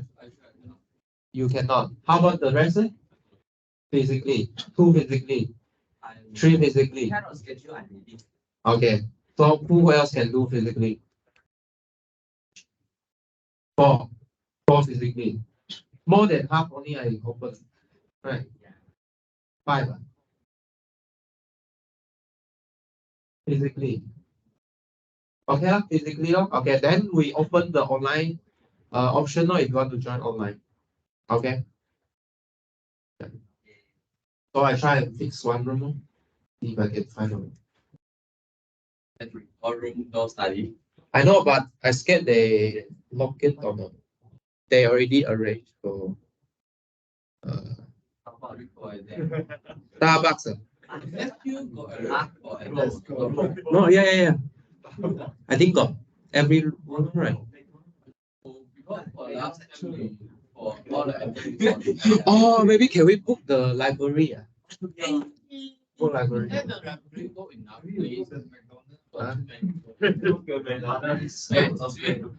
But actually, is that for library got too many people? So if there's I book first. I book earlier. just now we are going, is that you can sit for 8 people. Yeah, I got one chair. They also got the all the whiteboard. I try and book one for like 10 person. Enough or not? 10 person. Enough, right? Yeah. Oh, for last our presentation, that one, that class. Oh, that one. That one. I try. Yeah, I try. I will try. I'll try. Can. Okay, sure, I will try. For Thursday, 6 for 2 to 4. Okay, yeah. Good. Yeah. Okay. Any more question? So if Roshan turns out last minute want to join, also can join if you like. We will put out the information. Yeah. No. Huh? Sleeping. Okay. Wow. American. Wow. Okay.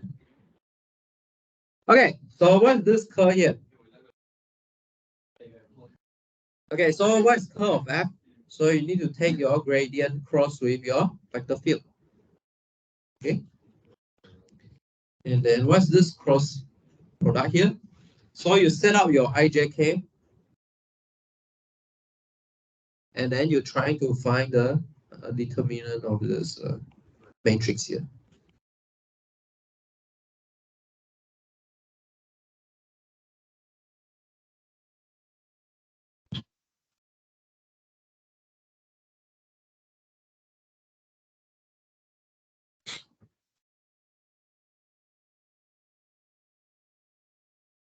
Okay. So how do you read this? Del of del y of x squared plus z squared minus del of del z 3 y the cube del over del z square yz minus del over del x squared minus x squared.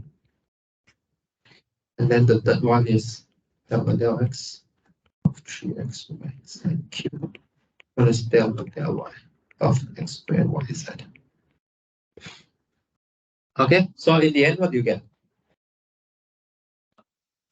Minus 9 xyz squared minus 2x plus x squared y and 3yz cubed plus x squared z. Do you realize that this is a determinant or not? Do you know how to read this as a determinant? You know? Yeah, the cofactor expansion. Right? Cofactor expansion. So the I spot is you taking this times this minus this times this. So this is what you get here. Okay, this is really the determinant. But this is a bit weird actually. Because you put different thing inside your matrix. Okay, so it is just a way to combine the item together. Okay, but if you consider this as a matrix, right? Ijk is vector. Then del over del x are the operator. And then the x squared yz, these are function. Why your matrix got function, got vector, got operator, right? Okay, so this is just a way to organize things together. Okay, they just use the determinant formula to organize things together. Okay or not? Okay, this happened quite frequently in maths.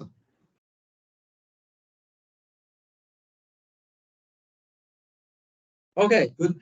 Next, this theorem here, curl of del f is equal to 0, always equal to 0. So this 0 here is about because curl always give you a vector field. Okay, so it's a vector function. So actually, this f here we should have a when to use Claira's theorem, know how? When to use Claira's theorem? Just continuous and differentiable.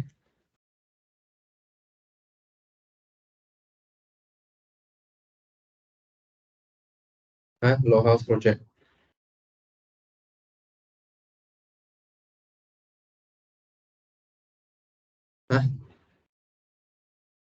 When's to use Claira's theorem? What's Claira's theorem again?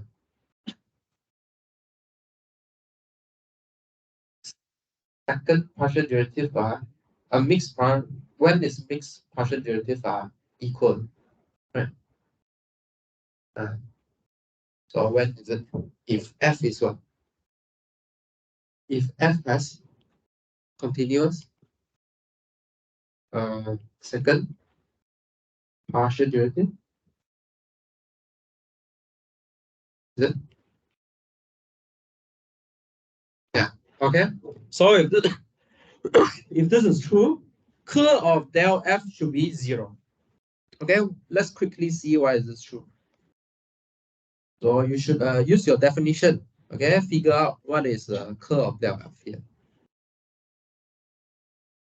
Okay, so you have a del over del x here, del over del y, del over del z, and then what is del f?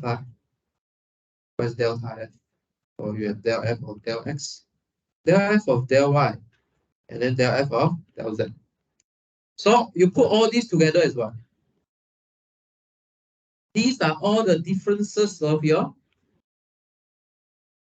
second partial derivative, mixed partial derivative. Okay.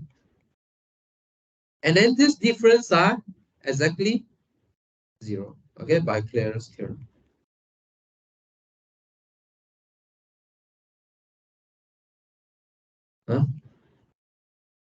Yeah, all these differences are 0 because of Claira's theorem. Okay, they are equal actually.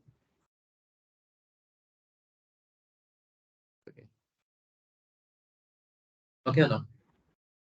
Okay, so curl of a gradient of a scalar field is always 0 if your scalar field behave nicely. Mostly in our example, they behave nicely. So what's this number here give you? So if you have a dot product, a cross product to be 0, this means what? This means your vector field is not rotating. Okay, it's not rotating. But if it is non-zero, the curl you get, it is rotating. That's why we call it a curl. Okay, we check whether the vector field is curling or not. Okay, it's rotating or not. Okay, if it is 0, then it is not rotating. If it is non-zero, then it is rotating in some form. Okay, the curl. Make sense? Okay, so the curl of the gradient is not rotating. Just now we get right. Curl of the del f is 0, so it's not rotating. Curl of the gradient is not rotating. Okay. Yeah. So if positive curl, it goes in a positive, so anti-clockwise rotation. If you get a negative curl, then it is negative orientation. So it rotates negatively. So if you get positive curl, it rotates positively. Get in anti-clockwise. Okay or not? Okay. Okay. Okay. So let me see. Should we go where should we go now?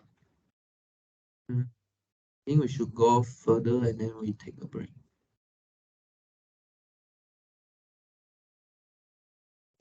Okay, so let me see. Okay, so let me go back a little bit. So let's come back to here. So this is curl, right? Okay, so I give you this 2-dimensional one. How about 2-dimensional? Let's say you only have f equals to f1 and f2. How do you derive a 2-dimensional curl here?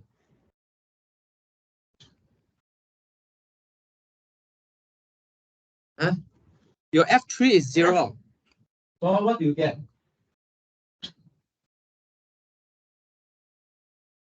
Your f3 is 0. So you only get the k part. Okay, so you only get the k part. What does it mean? You see, your function only defined on I and j. SY plane.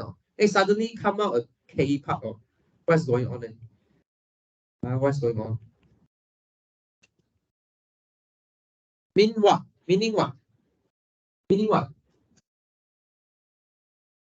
Your vector field is on xy plane, but your rotation is on the k direction. Okay. Okay. Okay. So you see, this term familiar or not? Familiar or not?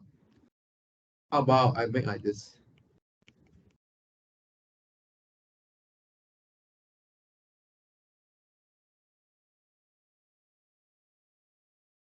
Familiar or not? Huh? So this term is the thing in your Green's theorem. This is the thing inside your Green's theorem. Right. Okay, let's go back to Green's theorem. Green's theorem. See, Green's theorem here. See?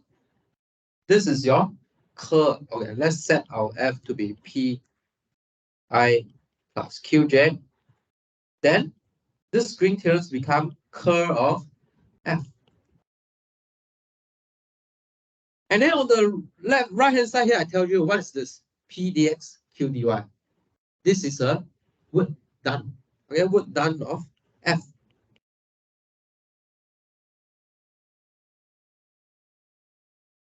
Meaning what? This is a work done surrounding a circle. We call it C just now. Okay. And then this integral here tells you something about the rotation of the vectors field. Correct or not? If you got rotation around the vector field, only you will have work done in the circle. Does it make sense? Make sense or not? if this part is non-zero, the work done around a circle is non-zero, meaning your vector field must push it. That means your curl F must be non-zero. Okay or not? Does it make sense? If your curl F is zero, then you cannot push your particle in a loop. So you also get zero work done. Okay or not? So you see, this part here we define as curl because it is a work done in a circle. Okay, in a loop. Okay, if you want to do work in a loop, you need to push across and then push back. So meaning you have to rotate. Okay, your vector field have to rotate. Okay. Any question about this? Any question?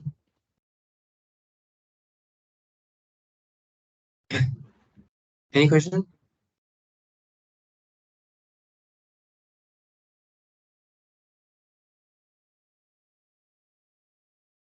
No question? No question.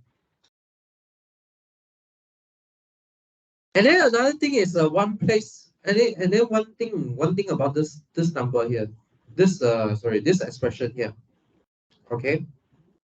Remember when is del? So when is del q del x equals to del p del y? So when is this true? This is true if and only if f is conservative. Okay, so this is the third condition we have last time. This is true if it is f is conservative. So meaning what? If f is conservative, this two partial derivative is equal. So their difference is 0. So work done is 0. Okay. Okay or not? Does it make sense? Okay. So if f is conservative, then curl f should be 0. Okay. If f is conservative, then curl f is 0 because this is the condition we on f if f is conservative. And what is curl f? Curl f is the difference between these two partial derivatives. Okay. Okay. So you can ask, whenever we have if then, right, you should ask, is the converse true or not? Okay. If the curl f is 0, should f be conservative or not? Okay, should f be conservative? Okay. So the converse is only true if all the component is continuous. Okay, so this is the theorem here. So if f is conservative, then curl f have to be 0. But you have only if the component function has continuous partial derivative and curl f is 0, only then f is conservative. Okay, so the other direction you require a little bit more. So you want all the component function have continuous partial derivative. Okay. Yeah, because you want to integrate. You want to integrate your partial derivative, okay, to get your f. Is it? Yes. Okay. Okay. So let's try and use this theorem. Determine whether this vector field is conservative or not. Okay. So what can we do? You can use all the equivalent statement before. You want to do line integral, loops integral, check to 0. You can, but we can use this new way here. We use curl. Okay, we can use curl to check whether this is conservative or not. Okay. So because if the curl is non-zero, then it is not conservative. Okay. Yeah. And then you can check that this function here have continuous partial derivative. So if curl is 0, then f is conservative. Okay, so you can use the curl to determine whether this is conservative or not. So what's the curl of this function here?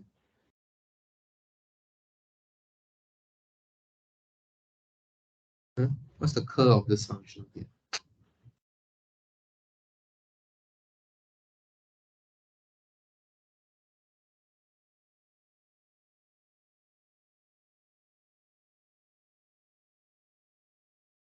Okay, so the first coordinate should be minus 2y minus xy, and then 0 plus x.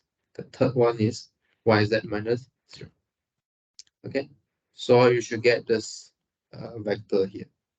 So this vector here is not 0 everywhere. Okay, it's not 0 everywhere. So you can use the contrapositive to see that this is not a conservative vector field. It's not conservative. So it's not conservative means what? It is not a gradient of some scalar function or scalar field. Okay. Okay. Maybe we talk about divergence and then we'll take a break. So next divergence here. So as I said just now, so what is divergence? You just take the dot product between the gradient operator and your vector field. So let's do one example here. So what is the diff of f? We just take the gradient operator dot with the vector field. Okay. So what should I get? I should get del over del x on x squared yz plus del over del y on x 3xyz cubed plus del over del z on x squared minus z. Okay, and then in the end I should get 2xyz plus 3xz cubed minus 2z. Okay, hello. Okay. We haven't quite see the motivation for divergence yet because we haven't see what's the divergence theorem. Later when you will see divergence theorem, it will make clearer. But for now, I can tell you what does this number give you.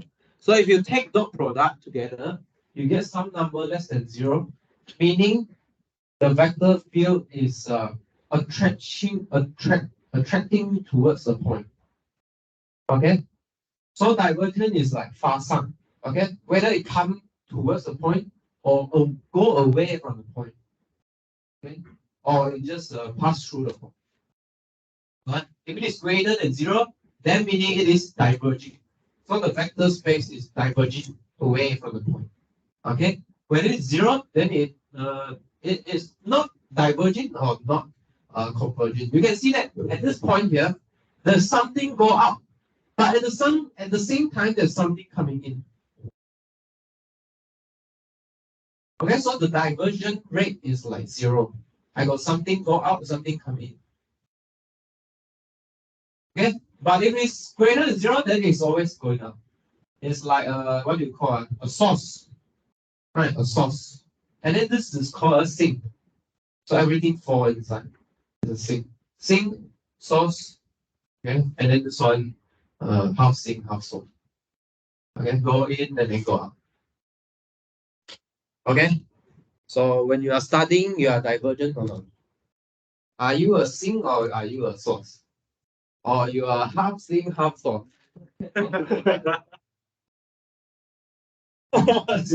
what's your knowledge vector field? Huh? What's your knowledge vector field? Sink or source or half sink, half source? Less than or equal to. Less than or equal to. Okay. Yeah. Okay. Okay. Any question? Let's take a break. Until shorter break.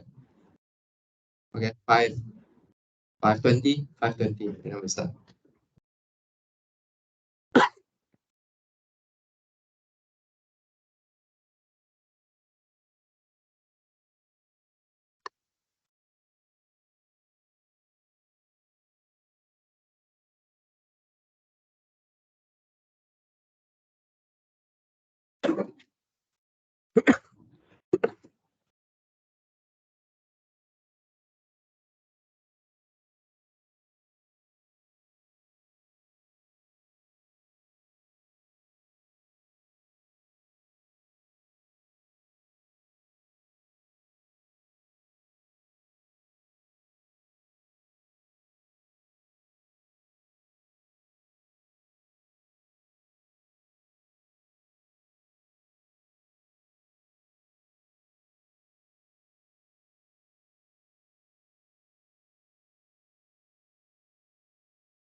准备开始了，1个月前就开始了。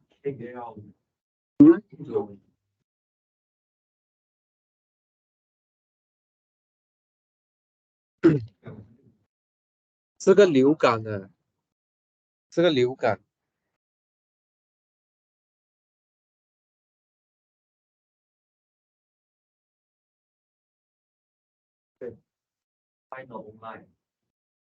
不会吧？他就给他报告了，我看。对啊。当学生我在沉默就灭了。还没灭完。反正 online，然后反正 online 挺难嘛。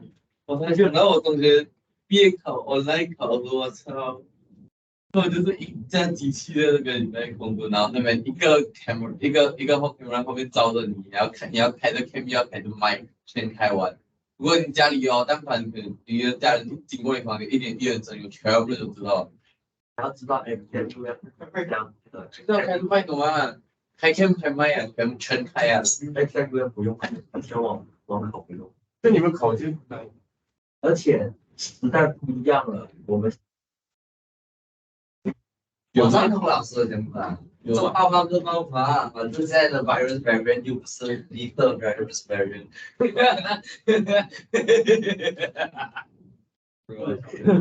感觉后面是很刻画，搞笑。你释放的病毒，我可没学满学士啊。创造的病毒。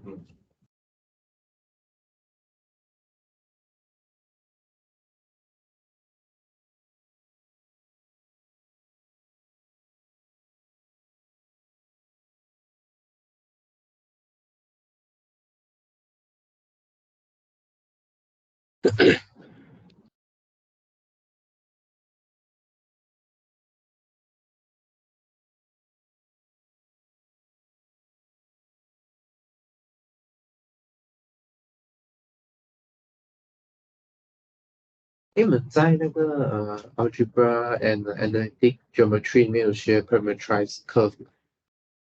有吗 ？parameterized surface 呢有吗？没有，没有，没有，curve 有，curve 有，cos t sin t。OK，那个课在干嘛到底？要学什么？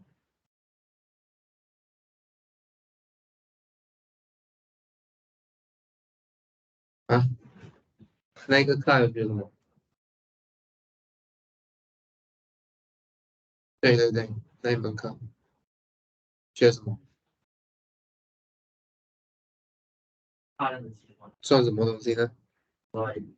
信息感受。啊？上面那个风向过滤，我要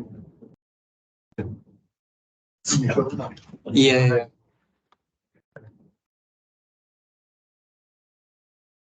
哦，什么 ellipse 啊？二维的，然后再三维的那些。但是 somehow 有动过 parameterized surface 吗？嗯，因为你都学到那个三维了，还有 ellipsoid 啊。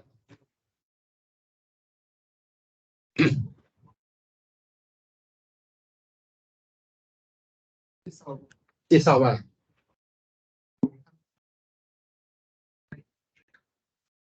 OK，我回去看一下那个能在做什么。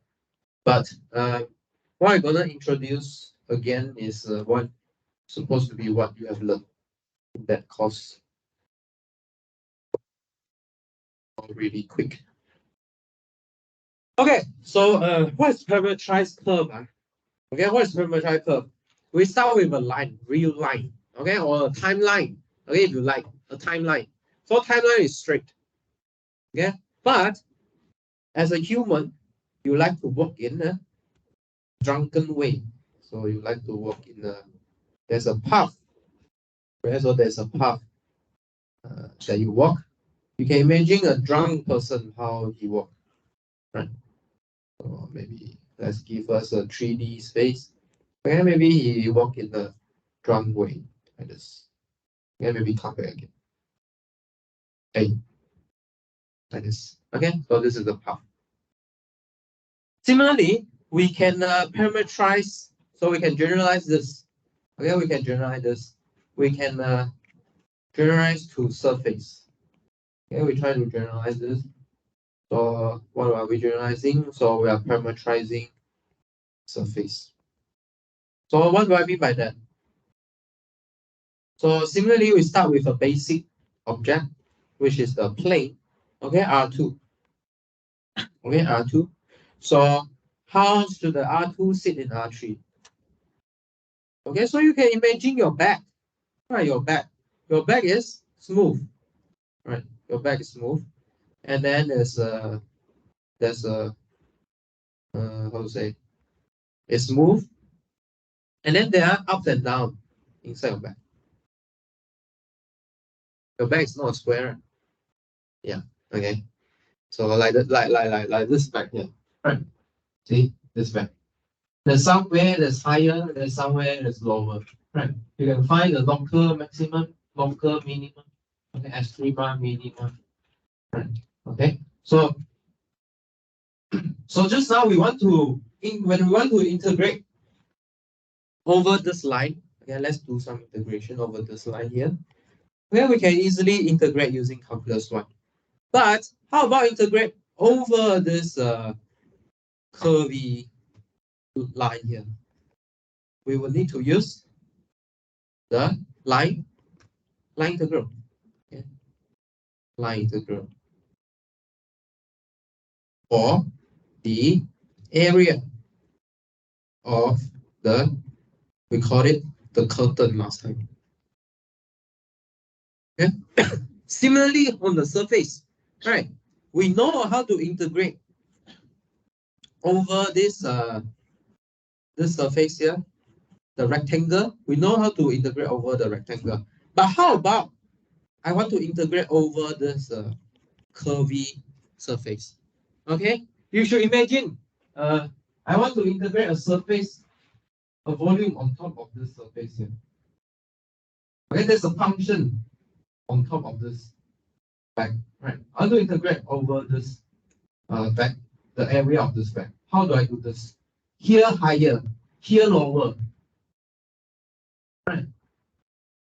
So how to integrate? So just now, how do we do? What do we do for the line? We make this line straight using parameterized surface. So when I parameterize this curvy surface, I also make it flat. Then I make it flat. Okay, using two variables. Just now I use one variable because it's time. Now plane have two variables, x, y, or we will use uv, for example. Okay, two variables. Okay, so let's see some concrete example here. Okay.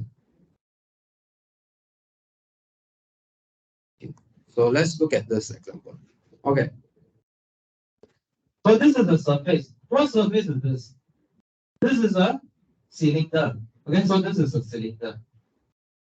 This x, y, z coordinate, meaning what? My surface live in a 3D world. Okay, I need 3 dimension to describe it. Okay, which point in this space? Okay, my surface lies.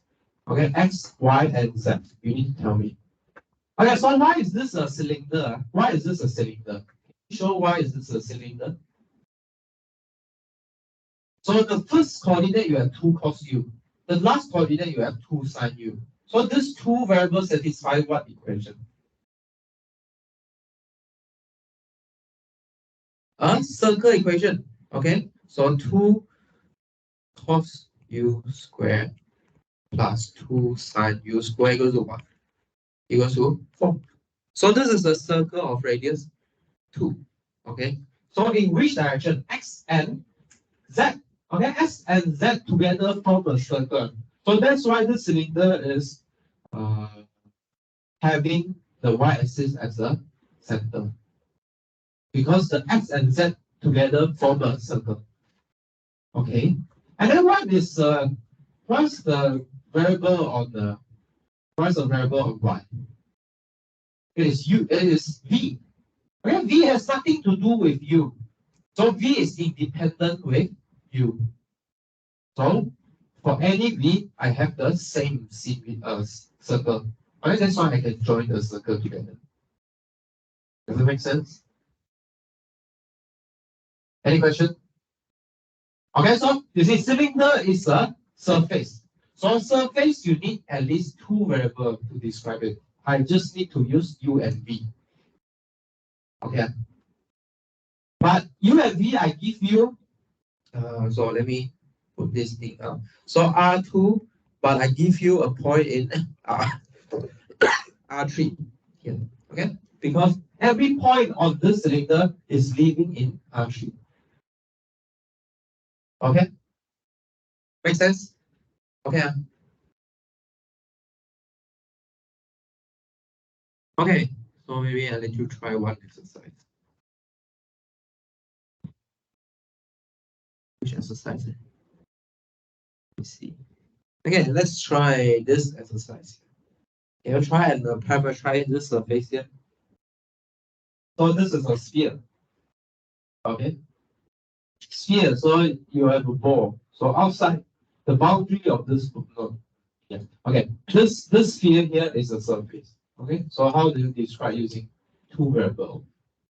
Can you describe only using two variables?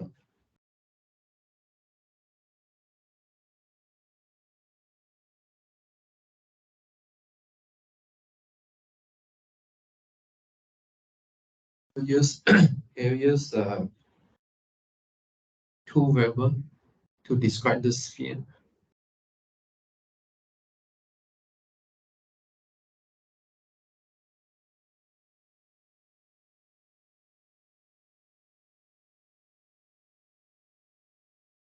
This one is important. Later you need to do surface integral, not just line.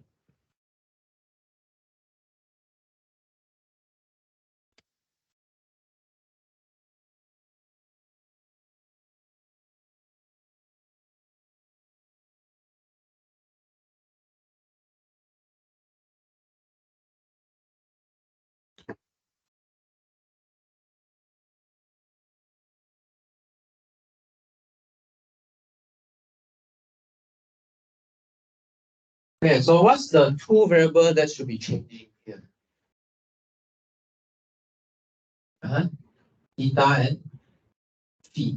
Okay, the two angle. Okay, why radius is not changing?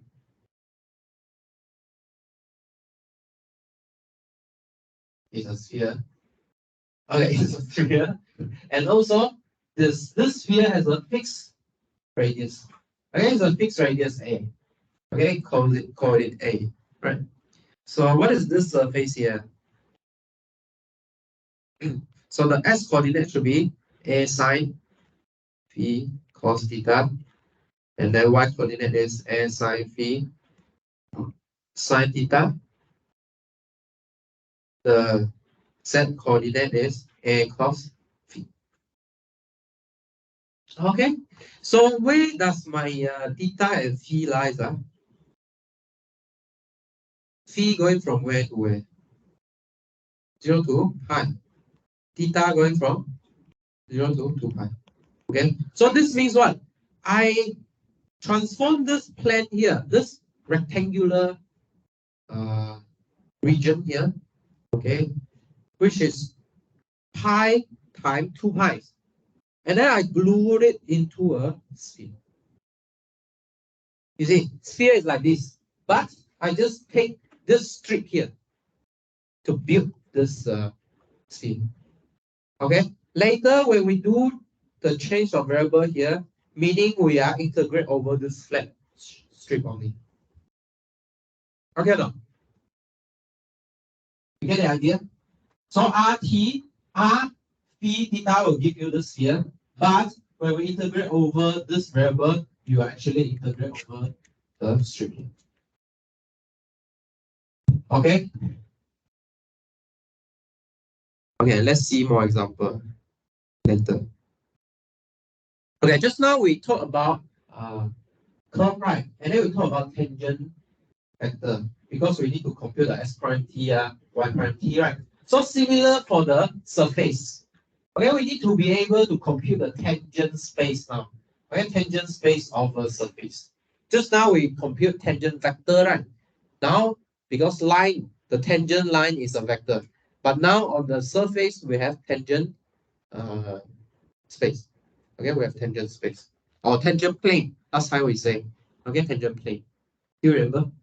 Please recall the derivative, partial derivative chapter. Okay, we can get the tangent plane. Okay, so how do we get the tangent plane? So you just need to have two vector again. Okay, so one is RV and then the other one is RU. Okay, let's say your R is defined by U and V. Okay, it's the Fx and Fy we have last time. Do you remember? Fx, Fy. F is the surface, okay, and then F partial derivative with respect to x, F partial derivative with respect to y, you can build the tangent plane. Okay, it's just that we changed the notation to R in this case. It's the F we have last time. Okay. Okay. But last time we don't write it as this in this form. We write it in the scalar function form. But now we write it in the vector function form. Okay. Okay. And then any important stuff or not? Okay. One more important thing is this guy here. We will use this guy here. So what's the cross product of these two? Okay, actually this is the normal to the tangent plane. I'm not sure you still can recall this property or not. If you cross fx and fy, you will get the normal vector to your tangent plane. And then you can build your tangent plane using that vector. And recall. If cannot recall, just remember. Yeah, just remember. Okay. So if you want to find the normal, because later we will see this normal.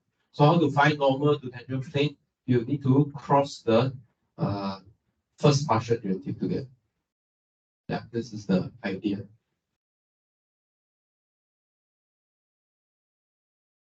Okay, think we shouldn't do this. Let's skip this. Okay, and then about this surface area here. This is equivalent to, you have to learn the arc length. So you have a curve, and then the arc length will contribute to your line integral. Similarly here, the surface area will contribute to your surface integral later. So that's why we need to learn what's the formula for surface area. Okay, so the first formula for surface area is you integrate the length of the normal vector just now. And the length of the normal vector just now. Because this is the area of the parallelogram, if you remember what we have talked about. We haven't proved, but I just tell you next time. Area of a parallelogram is the length of the cross product of the two tangent vectors. Okay. Not very important, but it is part of the surface integral we will be using. Okay, so the most important thing is this part here. Okay, so let me highlight it. So the most important thing is this, even if you don't know what's going on. Okay, so this is analog. This is well, let me write down. This is the analog to the arc length in line integral. So in your mind, right? So in your mind, you need to create two rooms now to compare. One room is line integral, one room is surface integral. Although I haven't tell you what is surface integral, but you need to list down what I have in the line integral. So in the line integral, I have line, straight line, into curved line. So surface integral later will have plane, and then curved surface. In line integral, we have what? Square root s prime t squared plus y prime t squared. What's that? Okay, that's the length of my arc length of my curve. So you should have some similar thing on the surface side. It is the surface area. This one. Length of the cross product. Just now we just have length of the tangent vector. Now you have a length of the cross product of tangent vector. Can or not? Okay. So you will keep seeing this parallel construction. Okay, parallel construction. So you can generalize this construction to higher dimension. Okay, and then for special case, you can deduce this formula here. Okay, this is just a convenient to write it down. You can start from scratch from what we have just now. Okay, yeah. In fact, the computation I will show you will start from this usually. Okay, so this is very important. And then this is just a particular form when z equals to fxy. Z equals to fxy is what you have learned in previous chapter. Okay. I will deduce it in my notes. Okay, so let's skip all the examples first, and then we will do this example in more sophisticated form later. Okay, so let's introduce what is surface integral here. Okay, so what is surface integral? So I have a surface, okay, and then I put a parameterization on it. Why? Because my surface is not always flat, not always rectangular, okay, not always polar. So I need to parameterize it using the polar. Like just now, you have the sphere. How to build a sphere? I use a 2 pi times pi strip to cover the sphere. Okay. Then what do? I still on the surface mark it, grip it, okay, partition it into rectangle. But when you do this, right, you see, you have this curved surface here. You make it into a grip rectangle. So when you do this, the rectangle is like stretched. So you need to transform it back to the plane, XY plane. So there's a factor coming in here. So what's that factor here? So the factor is exactly the area of the parallelogram built out by your tangent vector. Okay, so this is the Jacobian factor you have. Okay, now.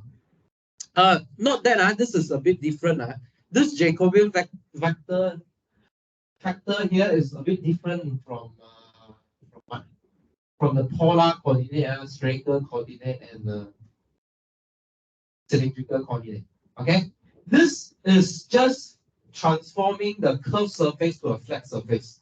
But what you do before is transforming within the flat surface. Remember? Remember? Okay, like last time when you do polar coordinate, right? Both your circle is living on the XY plane. Okay, but what we are doing here is I take this circle. You can think of this as the, if you do science, you know the Bunsen burner paper, right? Burn paper. Is it? Okay, can I imagine what I say? Huh? Okay, so I mean, I don't have a circle thing. Never mind. Okay, so you should imagine this circle here sitting something like this. So there's a height here. Okay, so this theorems here just help you to go from the curved surface back to the flat part. Okay, so in case you want to use polar coordinate on XY plane instead of XY, then you need to introduce another Jacobian. Okay, so there might be two Jacobian involved in your calculation later. So the first Jacobian here is just to make the curved surface back to flat surface. Okay, and then within the flat surface, maybe you want to do cylindrical more or spherical coordinate or rectangular coordinate. Okay, then you need to introduce Jacobian again, because that is stretched in a different form. Okay, this one is stretched in 3D, and the other is stretched in 2D or 3D, depend on which one you do. Depend on the 3D change of variable or the 2D change of variable. Okay, no? Maybe it sounds a bit abstract. We will do an example. Definitely we'll do an example of this. Okay, so far can get the idea or not? First, get the idea first. Okay. Okay. Okay, let's do one example on this surface integral. Okay, let's compute this surface integral here. This is talking about. So you have a unique sphere, okay? S squared plus y squared plus z squared equals to 1. Okay. And then there's a function x squared on the top.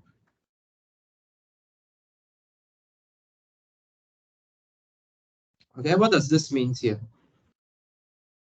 This means what? Every point on the sphere carry a number. Okay, so for example, at this point here, this is a 0, 0, wait. Yeah, 0, 0, 1. So this point carry what number here? This point carry a number 0. Hey, first of all, do you know the North Pole is 0, 0, 1? Do you know? North Pole is 0, 0, 1. This is a sphere, right? Okay, so this is a sphere. And then this point is 0, 0, right? And then what's the North Pole here? The radius is 1. So this point is 0, 0, 1. That's North Pole. The South Pole is 0, 0, minus 1. Okay, and then this point perhaps is 1, 0, 0. And the other point is minus 1, 0. Okay, so over these 4 points, the top and bottom carry the weight 0. Okay, from the function we have x squared 0, 0. And then left, right, you have 1 and minus 1 square, you get 1. Okay, so you try to integrate all this. You try to integrate this number here. So if you like, you can imagine there's a length 1 stuff on the top if you want. So this one length 0 like that. And then you should check all the other point. What's the number on top of each point? Okay, no? And then we try to integrate over this hairy thing. There's a function growing on the top of the sphere. We want to integrate the function over the sphere. Make sense? So you can take the sphere, right? Cut it and then put it on the plane. Then you will see the function growing. Make sense or not? Make sense, huh? So how we're gonna do this? Exactly using the surface integral. Well, let's see how to use surface integral here. Okay, so what's the first thing you do? Similar to the line integral, you need to parameterize the surface. Okay, so just now we parameterized sphere before. Okay, so this is the same. So what is the parameterized surface here? We use c and theta. So this is a surface, right? We need two variables. So what's the first coordinate? I have sine phi cos theta. And then second coordinate, I have sine phi times sine theta. And then third coordinate, I have cos phi. But what's my domain here? How do I control my phi and theta? Phi again going from 0 to pi. Theta going from 0 to 2 pi. Okay. Okay. But in my surface integral, right, I need to calculate the length of the cross product between the tangent vector. Okay. So in this case, we need to compute what is r phi and r theta. Okay, what is r phi? What is r phi? Cos phi, cos theta, and then cos phi, sin theta, and then minus sin phi. Okay, what is r theta here? Minus sin phi, sin theta, and then comma sin phi cos theta, and then 0. So just now in the line integral form, you just need to compute one tangent vector. But in surface integral, you need to compute two of them because you have two variables now. Okay. But do you just take a length function on them? No. Okay. We need to produce another vector first. Okay. This is the normal vector to my tangent plane. So meaning I need to take the cross product between the two tangent vector first. Only then what?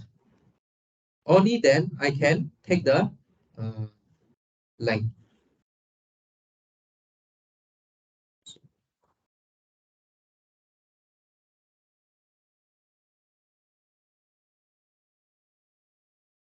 You can check my calculation. You don't need to just copy because I will release the answer also. But make sure importantly is you know what am I doing. Am I doing the right thing or not? Okay, because you can copy afterward.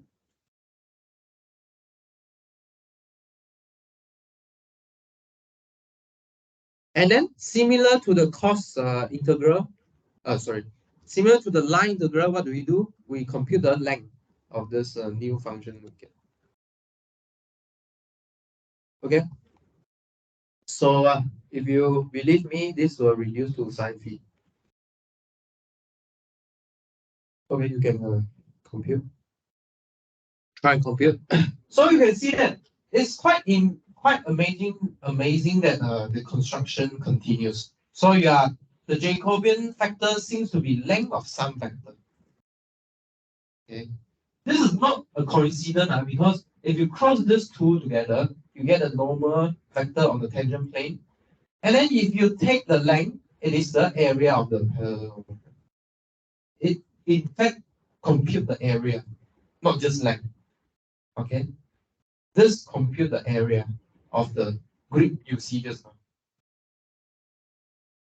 But length of just a vector is length of the vector is just a length. Yeah. Norm of a vector is a length, right? Okay. But this length here represents the area of the parallelogram that's spanned by these two vectors here. Okay. It's quite interesting that this construction continues. Okay. So what happened to my whole integral here? So I have del x over x squared dx. Okay. So I change variable to d first, and then x squared becomes what? Sine phi cos theta squared, and then times sine theta dx. Okay. So this is what I mean by maybe you need a second change of variable here. Okay. Because this d is what? This d is what? So this d is going from 0 to 2 pi, and then from 0 to pi of sine cube phi of square theta, d phi theta. Okay, so far we didn't do change of variable. We just keep continuing. So let's continue. So what is this? We can split the integral out.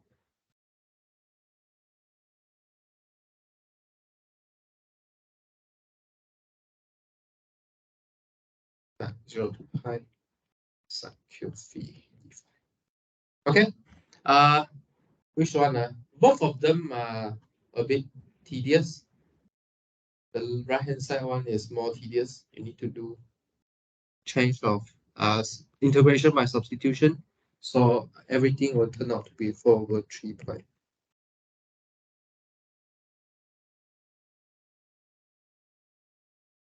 Okay.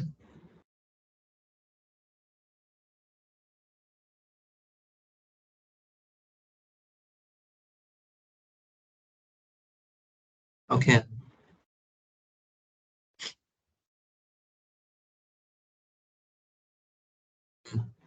Any question or not on this example? Or you want to see more detailed calculation?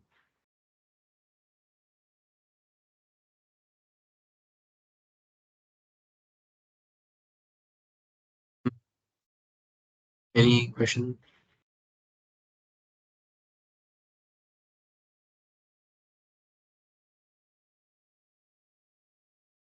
Any question? Okay or not? Or you want to try and compute?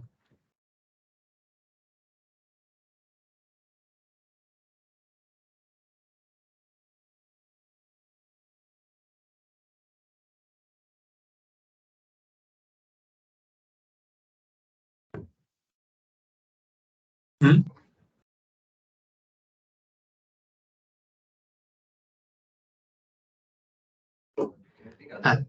Yeah. What's the vector?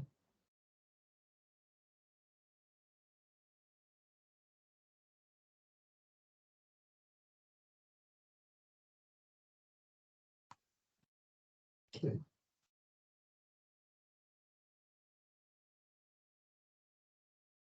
I mean, for this example, right, I only want to show you how we calculate a surface integral. Okay, so what you need to do, you need to parameterize your surface first. Okay, and then find out what's the domain you need to integrate over. Okay, what does this two variable have to, what's the range of this two variable lies? Okay, and then there's a Jacobian factor here. Okay, length of the cross product between two tangent vector. So you need to know how to compute them. That's all. Okay, you put this information together. This is surface integral. You should compare to line integral. Line integral, what do you have? You have a line. You parameterize a line using one variable, t. And then you need to know the arc length. Similar here. Okay. Arc length is what? Norm of a tangent vector of that curve. Here, norm of a cross product between two tangent vectors. Because now you have surface now. Okay, there are two directions you need to control. For time only need to go from one. There's only one interval. Normally it's 0 to 1. But here you need to control the two variable from where to where. Okay, you need to control two of them from where to where. Makes sense or not? Okay. Yeah, you should compare these two. These two are parallel, but yeah, surface go up by one dimension. Okay. Okay. If it's okay, then we finish at this part here. So you guys remember this thing in your body textbook?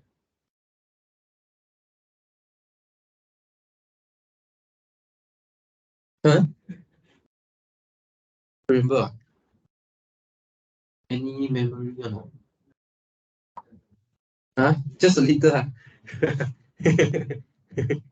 Just a little.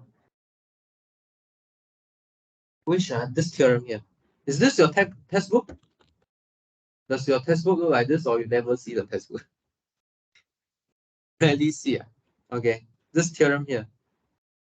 Never use this theorem. Use or not? Assignment or what? Theorem here. This theorem here.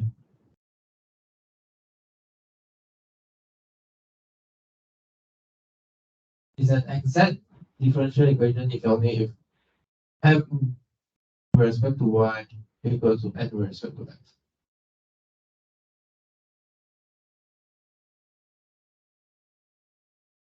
Okay.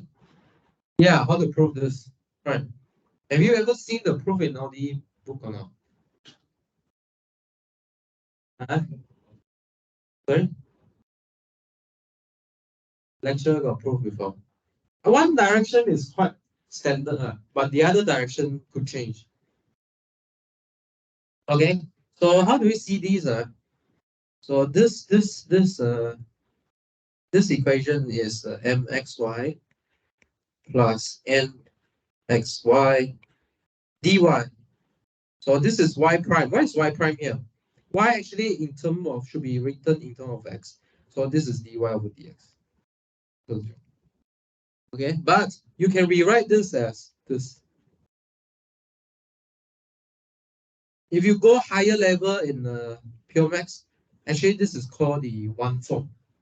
One form. So every time when you do integration, right, you are integrate over a one form. So this is called one form.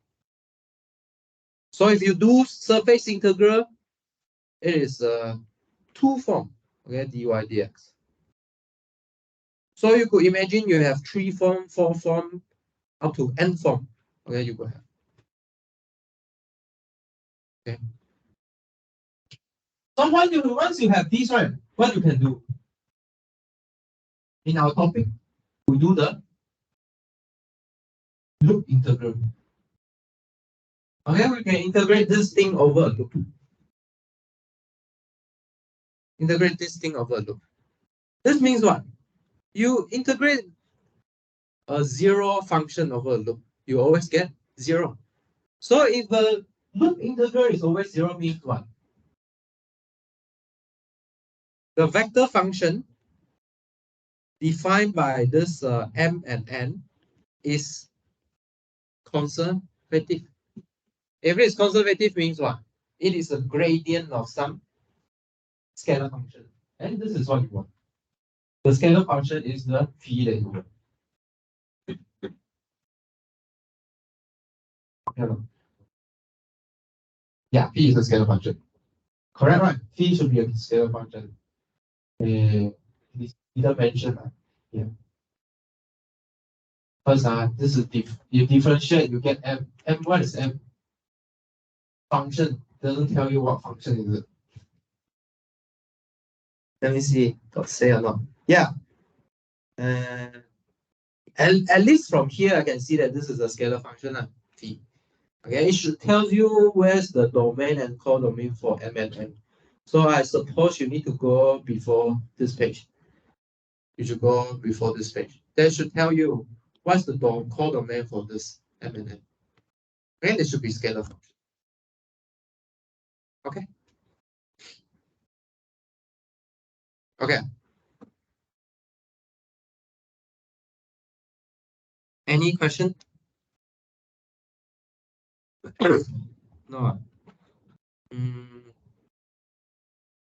Yeah, I think there's quite a few things you need to digest. So maybe I don't want to introduce more. Yeah, so please digest it. Otherwise, Thursday, I think you still confused. I mean, if you go back, you cannot digest, then you come here also. That's the point of the lecture, right? So you go back, digest, and then you stomach ache, cannot digest, bring here. Bring it here, I help you digest. Yeah. Then must bring it here. Okay, I got medicine. I got special medicine. So you bring it here. Okay, no? Because something I cannot just straight away tell you. You have to experience it first. Once you experience it, then I tell you it's more how to say, more memorable. Okay. Yeah. Must try, you must try. First of all, you try and then you come. You must try. Okay. Yeah. Because if I tell you everything, you just take for granted. Do you know what take for granted mean? 就是以为拿得来怎么说 take for granted how to say Ethan 得来全部背功夫 okay very good 得来全部背功夫 then you think it's very easy it's just like that like that right actually it's not okay you have to put in effort 得来全部背功夫 very good